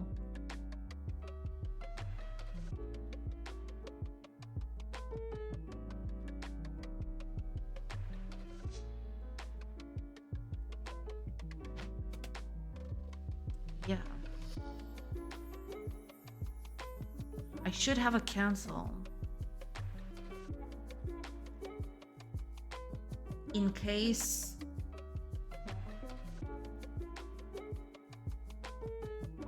yeah, okay. We'll keep that in wraps. But I don't need this just yet. But I will probably have to implement this at some point. This cancel thing. I'll keep it here.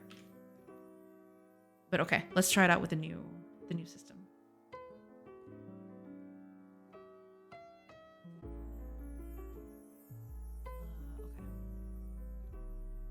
So there you go. Okay, now that's the ticket. There's nothing in the building, but the character is carrying stuff around. I don't know exactly what it's carrying.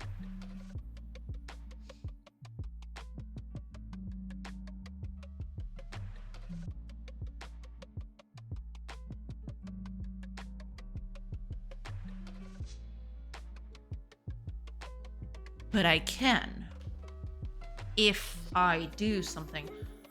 Give me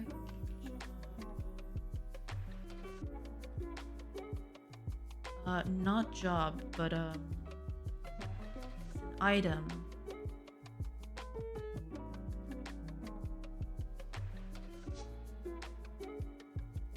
Is it this one?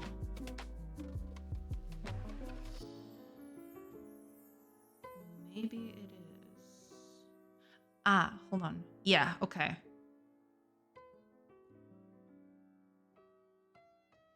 So if... Yeah, okay.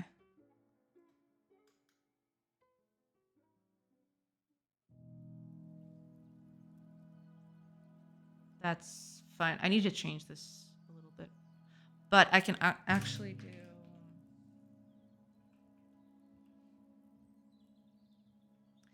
This would be gather. Oops, gather items. No, not gather, carrying items. Carry items. Here we go. There. So if it's a carry items,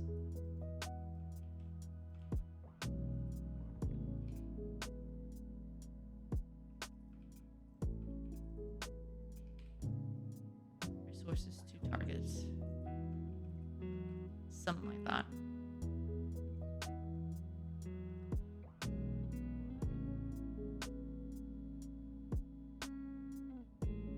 Yeah, this can be a switch, sure. But we'll keep it like that for now, without the switch. In this case, it's going to list me the stuff that the character is actually carrying. It's not gonna be very useful, but at least it'll tell me, yeah, it's carrying 2 wood and 2 herbs over to the warehouse. So this should be 77 and 2 herbs after an hour. There we go. Okay. And it's going to keep on carrying. It still has to. So eventually, what I want to see is...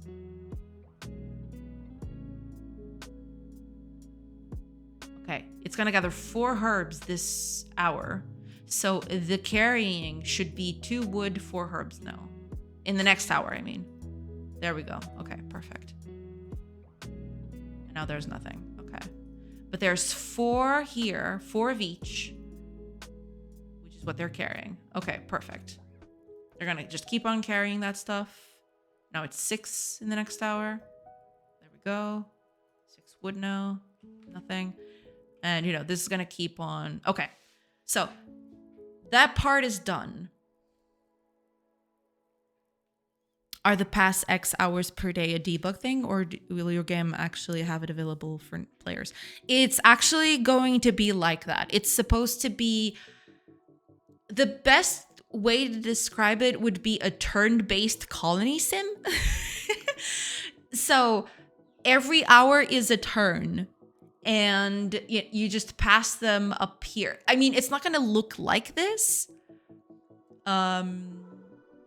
But yeah, it is sort of... It is going to have a small clock up here that you can actually pass a few hours up in here. It is like Aurora 4X. Aurora? I never heard of that one.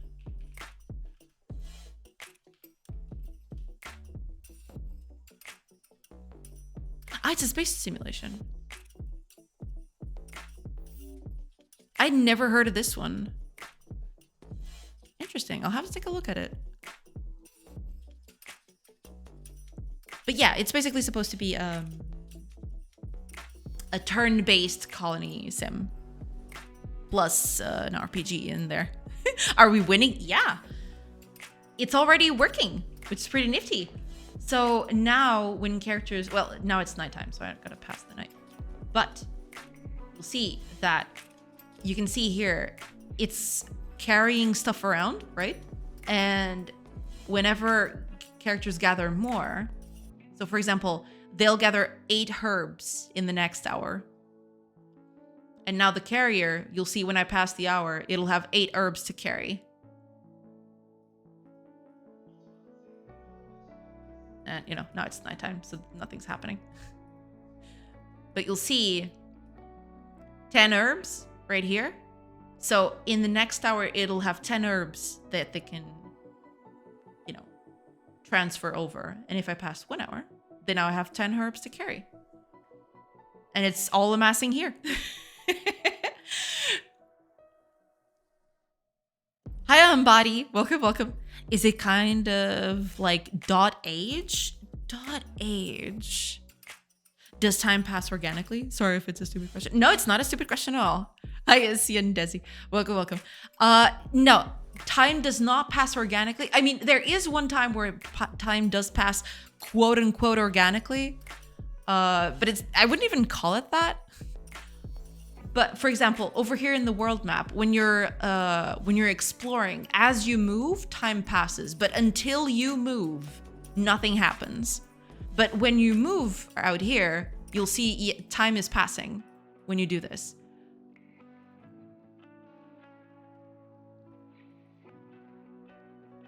But while you're standing still, nothing happens.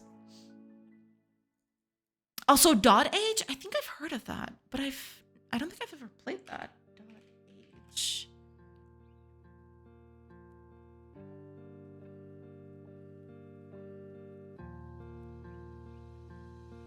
Oh, interesting. It looks cute. Oh, there's a demo. I'll have to try it out then. I did not know about this. Maybe it's kind of like Dot Age. I don't know. I haven't I haven't actually played it, but I'll take a quick mental note of that here so I can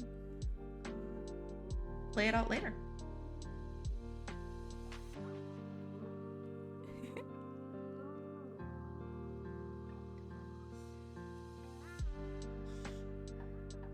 And I also want to take note of the other one that was mentioned, the Aurora 4X. I like to keep tabs of these games so I can refer back to them if I ever need to. Thanks, no problem. Just stumbled across this stream, have no information, so risk of stupid question was high. No stupid questions. Don't worry about it. If you have any questions about the game whatsoever, feel free. I'm here basically to showcase the game to anyone who's interested in it. So, you know, if you have any questions, just feel free. It's really good. I'm getting a similar vibe, so I'll definitely be interested in playing yours when it comes out. Well, thank you. I do appreciate that. Yeah, I mean, the game is still in a bit of a rough stage, but I'm trying to get it ready for at least a small demo in the coming months. So we'll see. Hopefully I'll do that. Dot Age, the shouting grandpa game. Yeah, it does look like that. I did see a bit of the trailer, and it does have an old man shouting at you quite frequently. It looks so cute, though. Okay, let me just open this up on a window.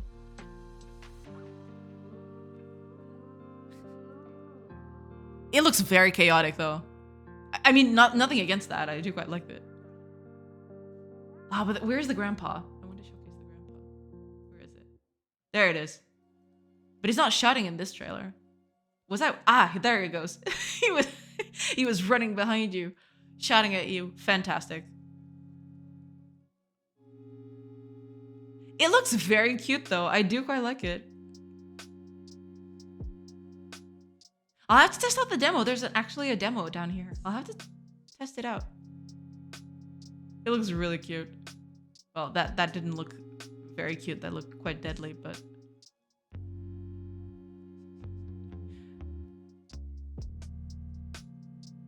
interesting. Yeah, I'll have to try it out. Looks really cute. Thank you for letting me know about it. Yeah, I'll definitely give it a try. This is a pro stupid stream, so nothing to worry about. Yeah, don't feel bad for asking whatever. Like, I'm here to answer any questions you guys have. It's totally okay. Always cool to see a fellow Godot dev. Me and a friend just released our Godot based game on Steam last November. Did you? That's awesome. What game was it? Tell us all about it.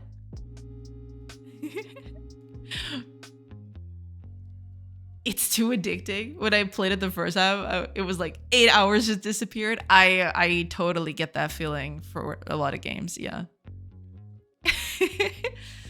Show the game. Yeah, we'd love to take a look at it. Cute and deadly. It's like a cat. Yeah.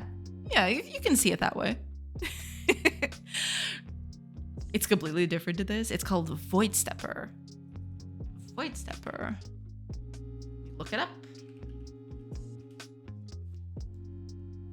Void Stepper.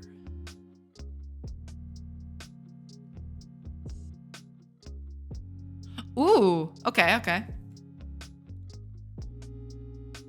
Immediately grabbed me with the mechanic, but give me a second. Let me showcase the trailer for everybody so everybody can see it.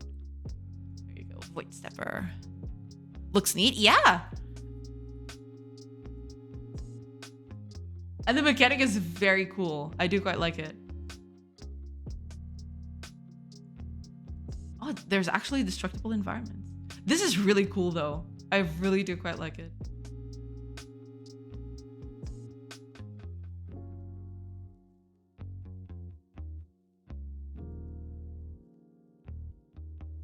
Ah, so the destructible environment is part of the puzzle solving. Interesting.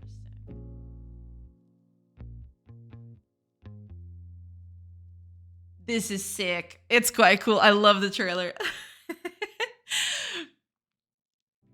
It kind of gives off the vibe of being a game that's kind of like N or N++. Don't know if any one of you know that one. It's so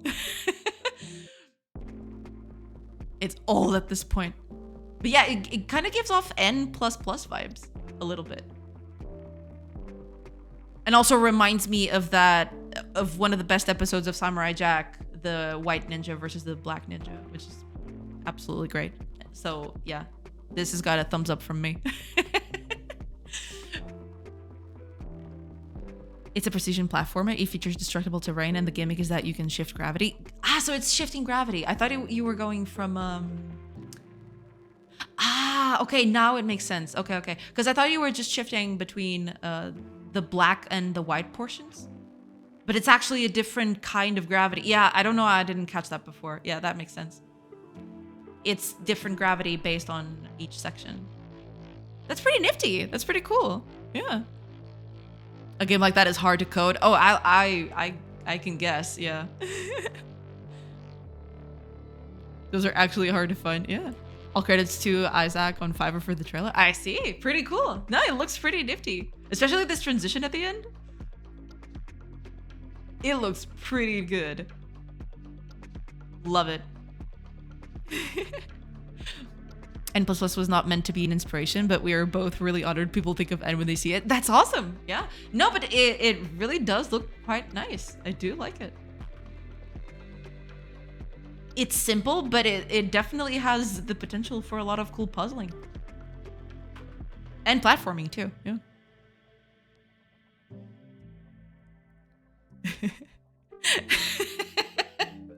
Listen, being hard to code. Yeah.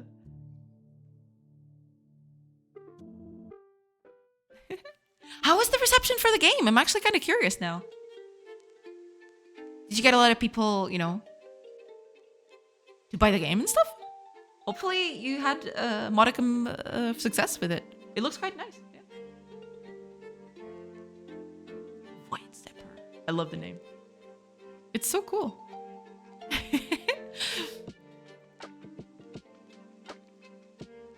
people say my game is like Undertale when I explain it to them. Ah, okay. I can see why. I thought the same. Hardly any organic cells, but mostly friends and family. Ah, I see. Did you do a marketing campaign for it of any sort? Even on social media and stuff like that? Because that is a shame. The game looks very cool. It'd be a shame for it to just die down like that.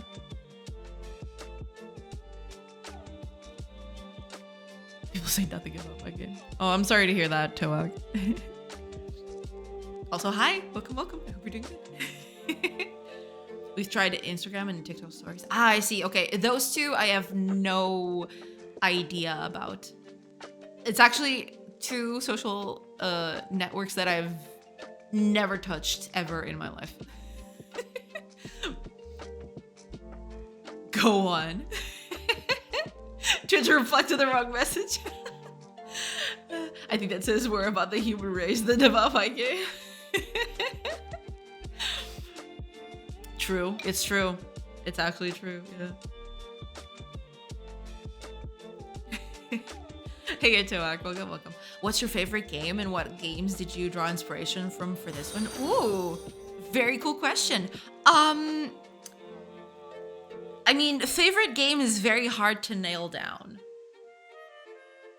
If I had to, I mean, a favorite game like that, oof, it's a toughie. There's a top list. If it's either going to be Indiana Jones and the Fate of Atlantis, that would probably be a big one. I love that game. That game is amazing, and I will die on this hill. But there's so many others that I like a lot. Mass Effect being one of them. Yes, fire. Mass Effect is another one. But if I went with the games that made me want to become a game developer, right? Indiana Jones and the Fate of Atlantis would be a big one. Commander Keen, also another big one. I don't know, there's just so many. It's hard to pinpoint a favorite game. There is no such thing. Oh man, it's hard, yeah. But games where I drew inspiration for this one, a lot of them.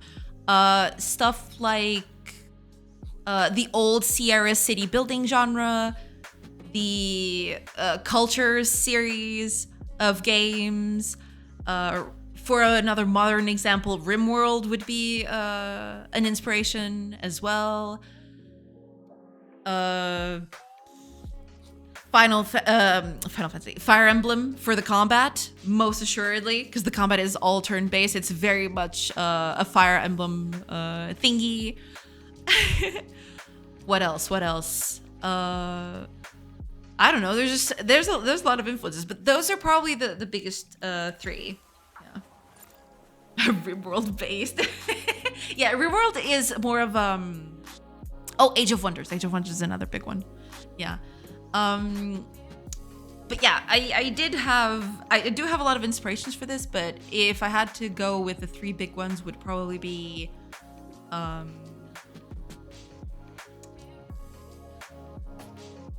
probably Fire Emblem with a mix of RimWorld and maybe Cultures. Yeah, I think it's a mix of all of those. All of those that I've said so far, all mixed together in a blender, basically. But yeah. I'm listening. All games are hard to code. It is true. Depending on how big they are, it gets even progressively worse. But yeah, it is true. We went to a park and let people try our game on Steam Deck, fully compatible, but we lacked on marketing side. That's a shame. But hopefully you'll be able to pick it up sometime. You know, all it takes is for suddenly a streamer to pick up the game and think it's cool. And, you know, sometimes that gives you a little boost. Oh, and Sian Desi, thank you so much for the follow. Welcome. The marketing part of game dev creative work is so hard. Almost a full-time job in itself. Yes, it is true. It's hard. definitely. Except you don't have a skill save option. I think about it. Think about it, Flair. Think about it. Mostly a lot of steps to code, but a mechanic that is actually hard to code is rare. I mean, depends. But yeah, that mechanic is for sure a lot of work. No Mass Effect? Yeah, Mass Effect is definitely up there too. Yeah. Dragon Age too. Dragon Age on top of Mass Effect. I love Dragon Age. Especially Origins. The others I could do without, but Dragon Age Origins, actually incredible. I understand why, but there's only one other non-fighting conflict game people can think of. Yeah, it is true. It's a thing, unfortunately. Hiya Destadius, welcome. Oh, and also, there is an ad break coming. I will take a quick pause while the ad break is going, and I will be right back. It just started, so yeah. Thankfully, I managed to, save that before it actually went through. So I'll see you guys in a few minutes. Don't go anywhere. See you guys in a bit.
Hey everybody.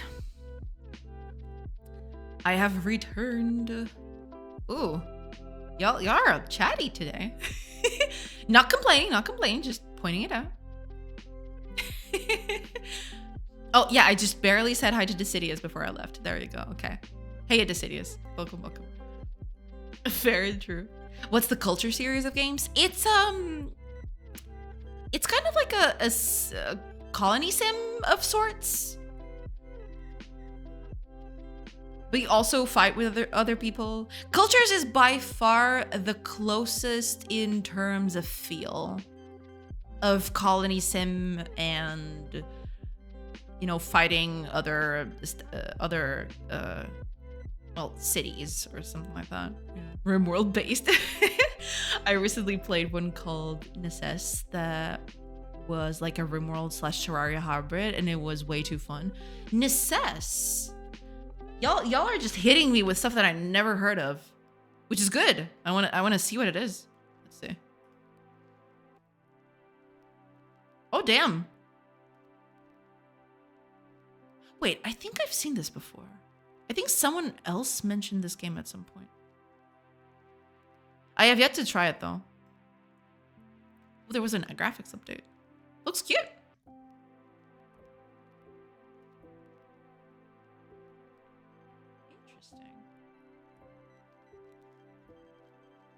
But I'm assuming you only have one character, right? Everyone else that is here are like, oh no, there's actually NPCs. Okay.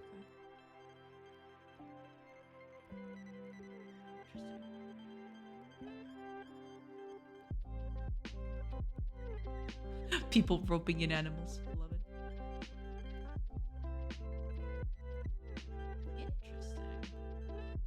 Interesting. I don't remember this. I think someone mentioned it, but I don't remember it being. They didn't mention there was a graphics update, so maybe it's that.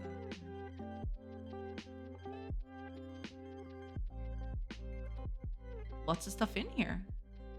Yeah, lots of content. Pretty good. All right. I'll keep this one in the in the back burner too.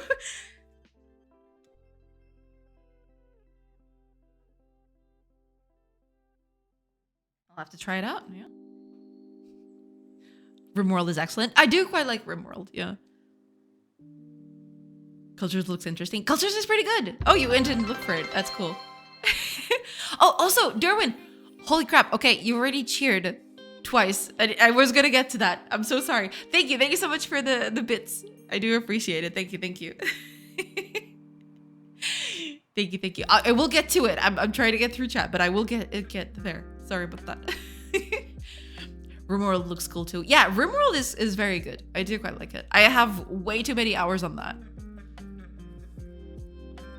I think if I see another person on the internet tell me, if you're not thinking about marketing before you decide what your game is, I'm gonna choke them through the screen. It's a tech bro kind of approach. It does kind of feel a bit that way. I mean, to be fair, knowing how to market your game from day one, even if it's just a small blurb, even if you imagine your marketing just from that, that's okay. But getting into full-blown marketing strategy right at the beginning is a bit too much. Like, at least the game has to exist first. I agree with that, because how am I gonna market something that isn't even half cooked yet? Yeah, that's it. Yeah, very LinkedIn-esque. But I mean, nothing wrong with imagining your game and thinking, how would I market this, right? But not thinking that deeply about it before the game is even complete, or at least partially complete, enough to be marketable, I'd say. What kind of indie game has success because the dev thought about marketing first? Not a lot of them, I'd wager. Yeah. Thinking in marketing before making the game helps a lot, but I wouldn't make it a hard requirement. Yeah, that's it. Yeah, I think so too. Like, the game I'm making is a very hard heavy game, and like, I don't want to push too hard too early with visuals that don't represent the final look as closely as possible. That's another thing, yeah. But at the same time, you got to be pretty early to the marketing game, so it's a weird tangle. It definitely, you gotta walk a tightrope. That is absolutely true. Yeah. I feel like it might be more hurtful to push marketing too early. People might get the wrong impression of your project based on the early versions. There is that fear that might be the case. Yeah, it's a tough thing to balance. For sure. Derwin, hi. I am so sorry. I finally got to your first your first bit. So thank you. Thank you so much for the bits. I do appreciate it. Thank you. Thank you. I'm trying to get to the bottom of chat. I will eventually. Hopefully I will. You definitely shouldn't market to the general public if you're too early in the development. Oh yeah, absolutely. Which is one of the big reasons why a lot of people have mentioned that I should put up something on Steam. But all of this is placeholder art. I want to make the actual art for the game before I even get near Steam for that. That's why I'm taking so long to do that. Yeah. Best way to market your art is to genuinely engage with the community of your art form. That's true. Yeah. That there are some people who will just, enjoy your game because of the art form. So, leaning in on that is actually a good way to go. Yeah. Agreed. I wish Twitch chats had Discord reacts, but imagine finger pointing up reaction. Yeah, absolutely. Maybe they'll do that at some point.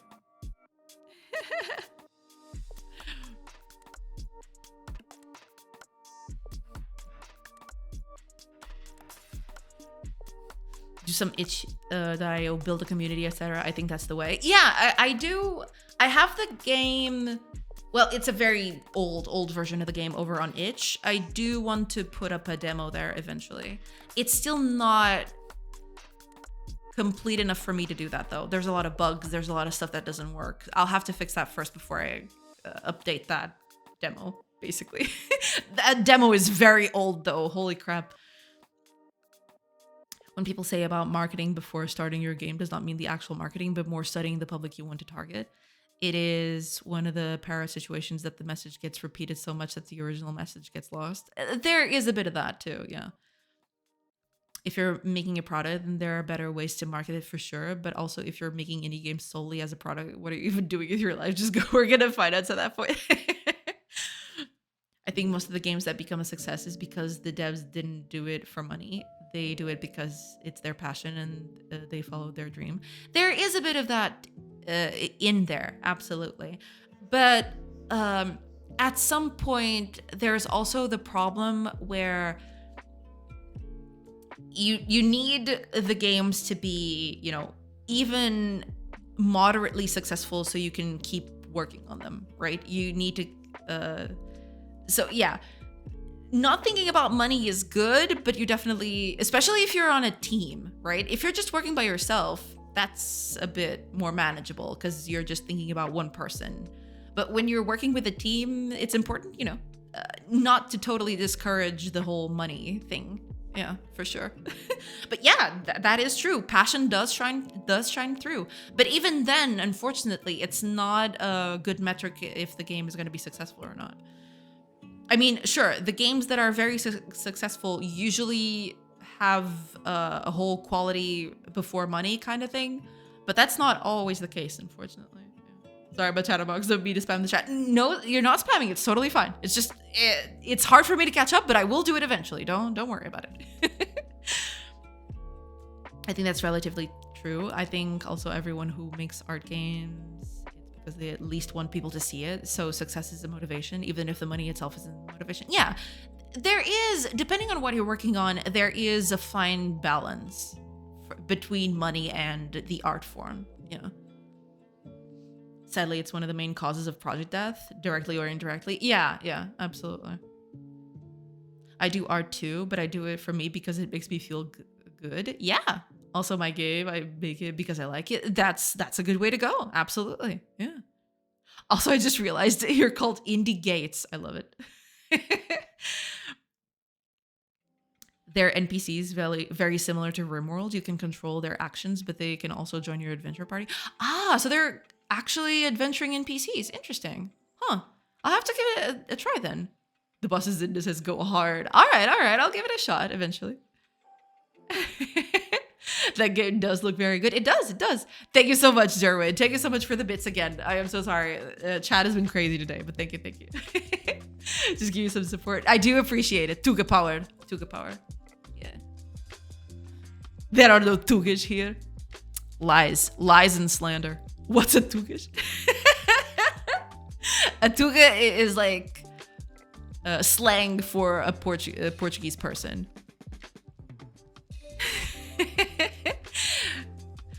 Yeah. Excuse me, sir. I'm here. Yeah, there's a lot of Portuguese people out there. Don't let chat fool you. Average custard tart enjoyers. That's the thing. Like, it's romantic to think of artists just making things for passion, but making games or animation or whatever else you're making takes a lot of time / money, and people gotta eat. That's the thing, unfortunately. Yeah. If you could just do your passion creative projects forever, that would be nice. But yeah, there is a fine line to walk between,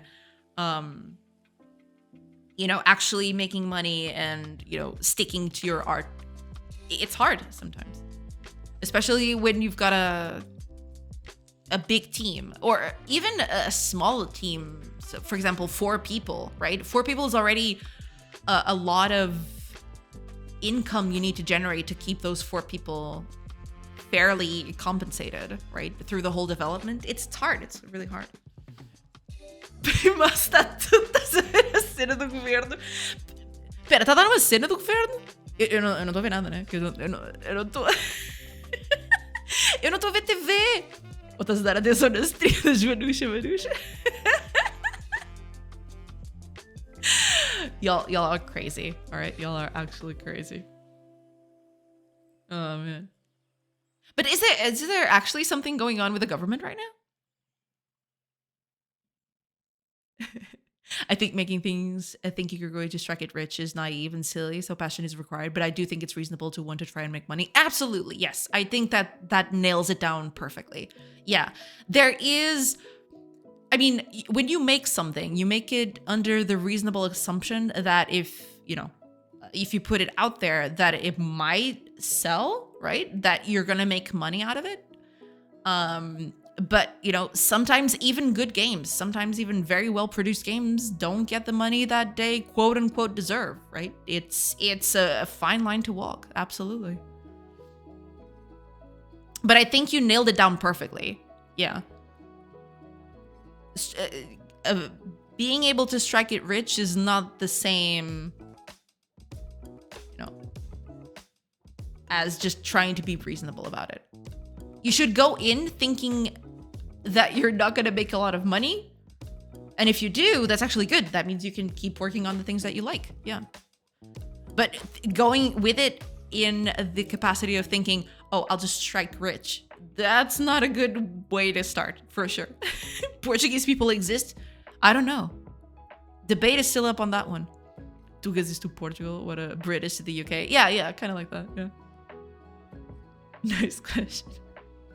They're all Brazilians in disguise.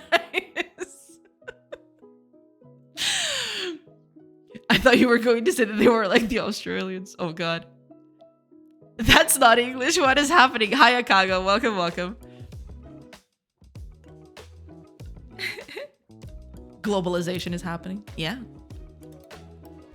You don't watch the news? The government might fall today and we should have elections in May. Oh yeah, no, I did see that, but is it already happening? I thought it was gonna be a little later than that. Oh, okay, so it's already happening. Oh god.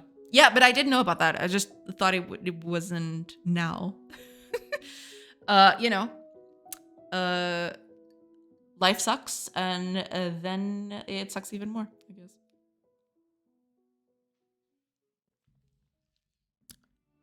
A Dinamarca não tem os canais portugueses, infelizmente, vou vendo no YouTube. That, seeing channels on YouTube is also fine. Mas nesta stream falas inglês ao Tuga do bairro, porque és normal dar defeito social. Y'all are actually insane. What, really? That's my video. Oh, you. Por do nada estamos todos falando português. Sometimes people just get crazy in chat. That's the thing that happens. Yeah. Mano el mano. No, mano is supposed to be slang for brother. So it's like your bro. It's like the English bro.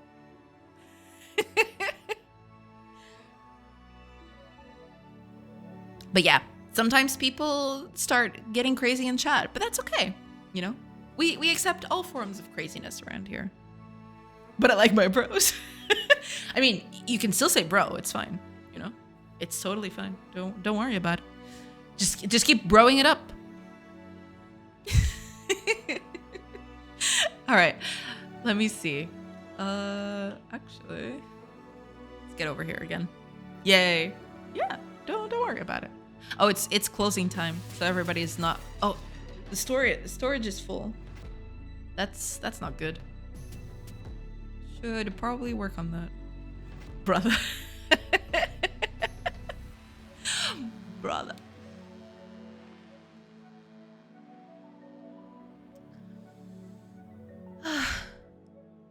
Brother.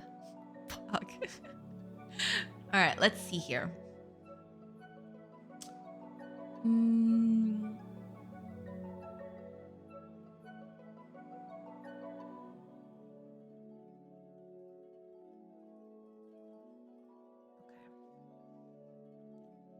So it is working.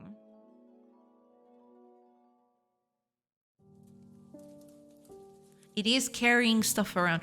Well, that's the thing. They can't do that because there's no more space.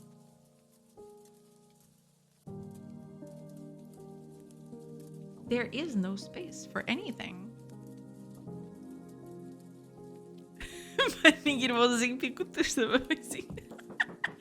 Oh man. But yeah, it seems that we Tugas are going to elections. Oh boy. Goody. Fire forgot his medication today. We're sorry. We're sorry. We're sorry.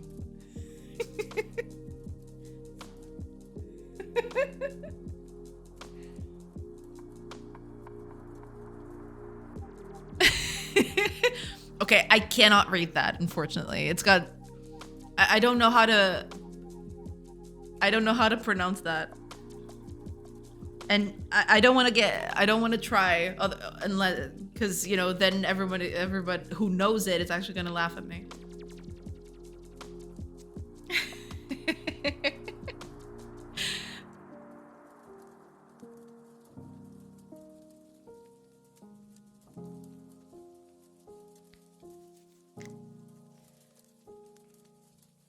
Okay, but I'll take that at least.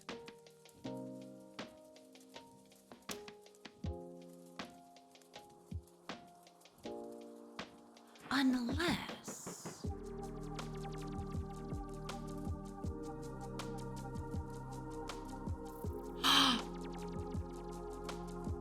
Is that what I think it is?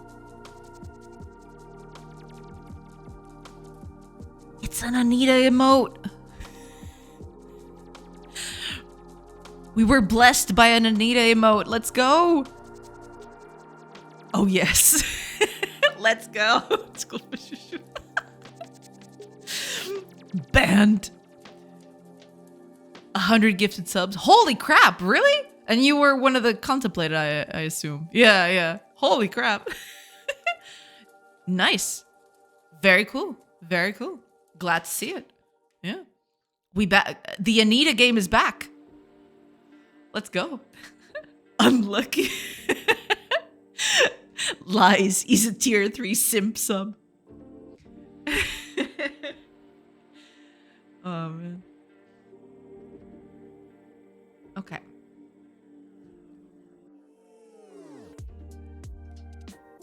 Here is the thing. So that is working, which is okay.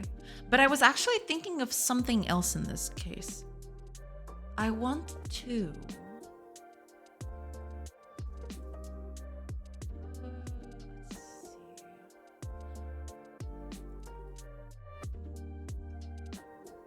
Only on this stream. Thank you so much, Fire. I do appreciate it. Thank you. All right, let's see. I think carriers, because I was thinking, right now what I'm doing, where's the carry action? Gather, carry. Where's the carry action? Ah, here it is. So right now what I'm doing is, when a character goes from one building to the other, I'm always assuming that they are going to come back to the building. So my thought was, if there's anything here that I can get over to this side,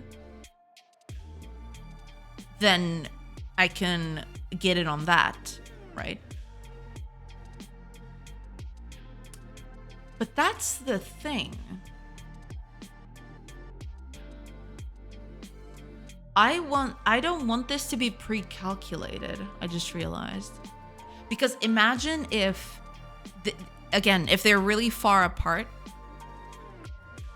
I only want the character to be able to get items out of this warehouse when they get there.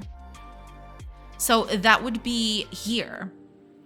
During the process phase, when they get there, that's when I figure out what resources they're going to remove.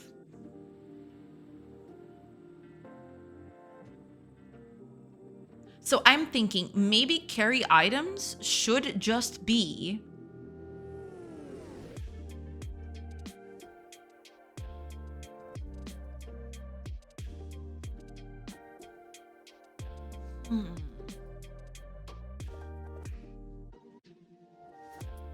maybe that's it, actually.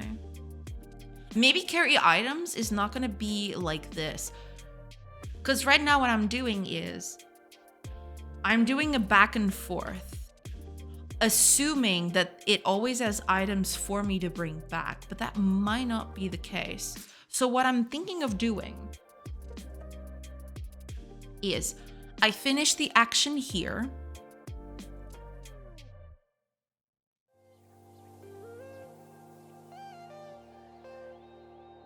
And then when the next hour comes around, that's when we'll see the character taking items from here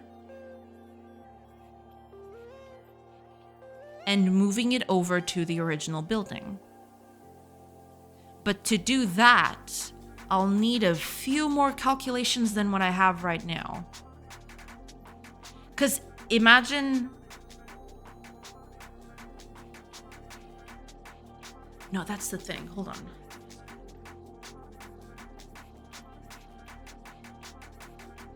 I hate making UV maps. Yeah, sometimes making UV maps is pain. I do feel you. My lie detector went off of that statement.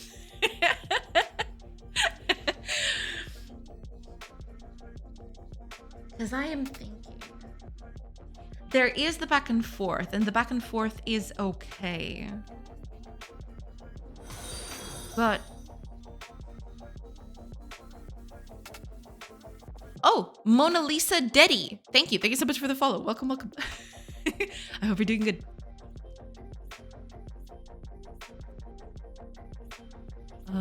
Okay. I am thinking, for me to do something like that,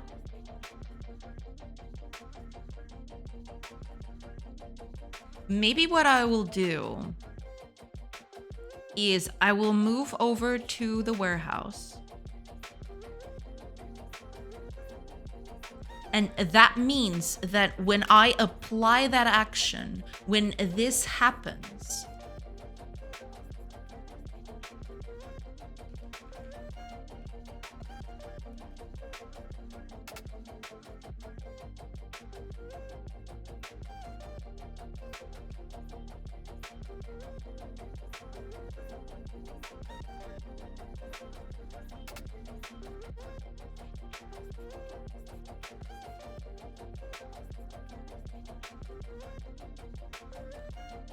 right. So what I'm thinking of doing is I am going, when the action ends, I'm going to store information about which cell the character is at. And that will depend on the building itself, right? So if the building is on this one next over, that means they have to move a whole cell in between those buildings. Now, when the character finishes this motion,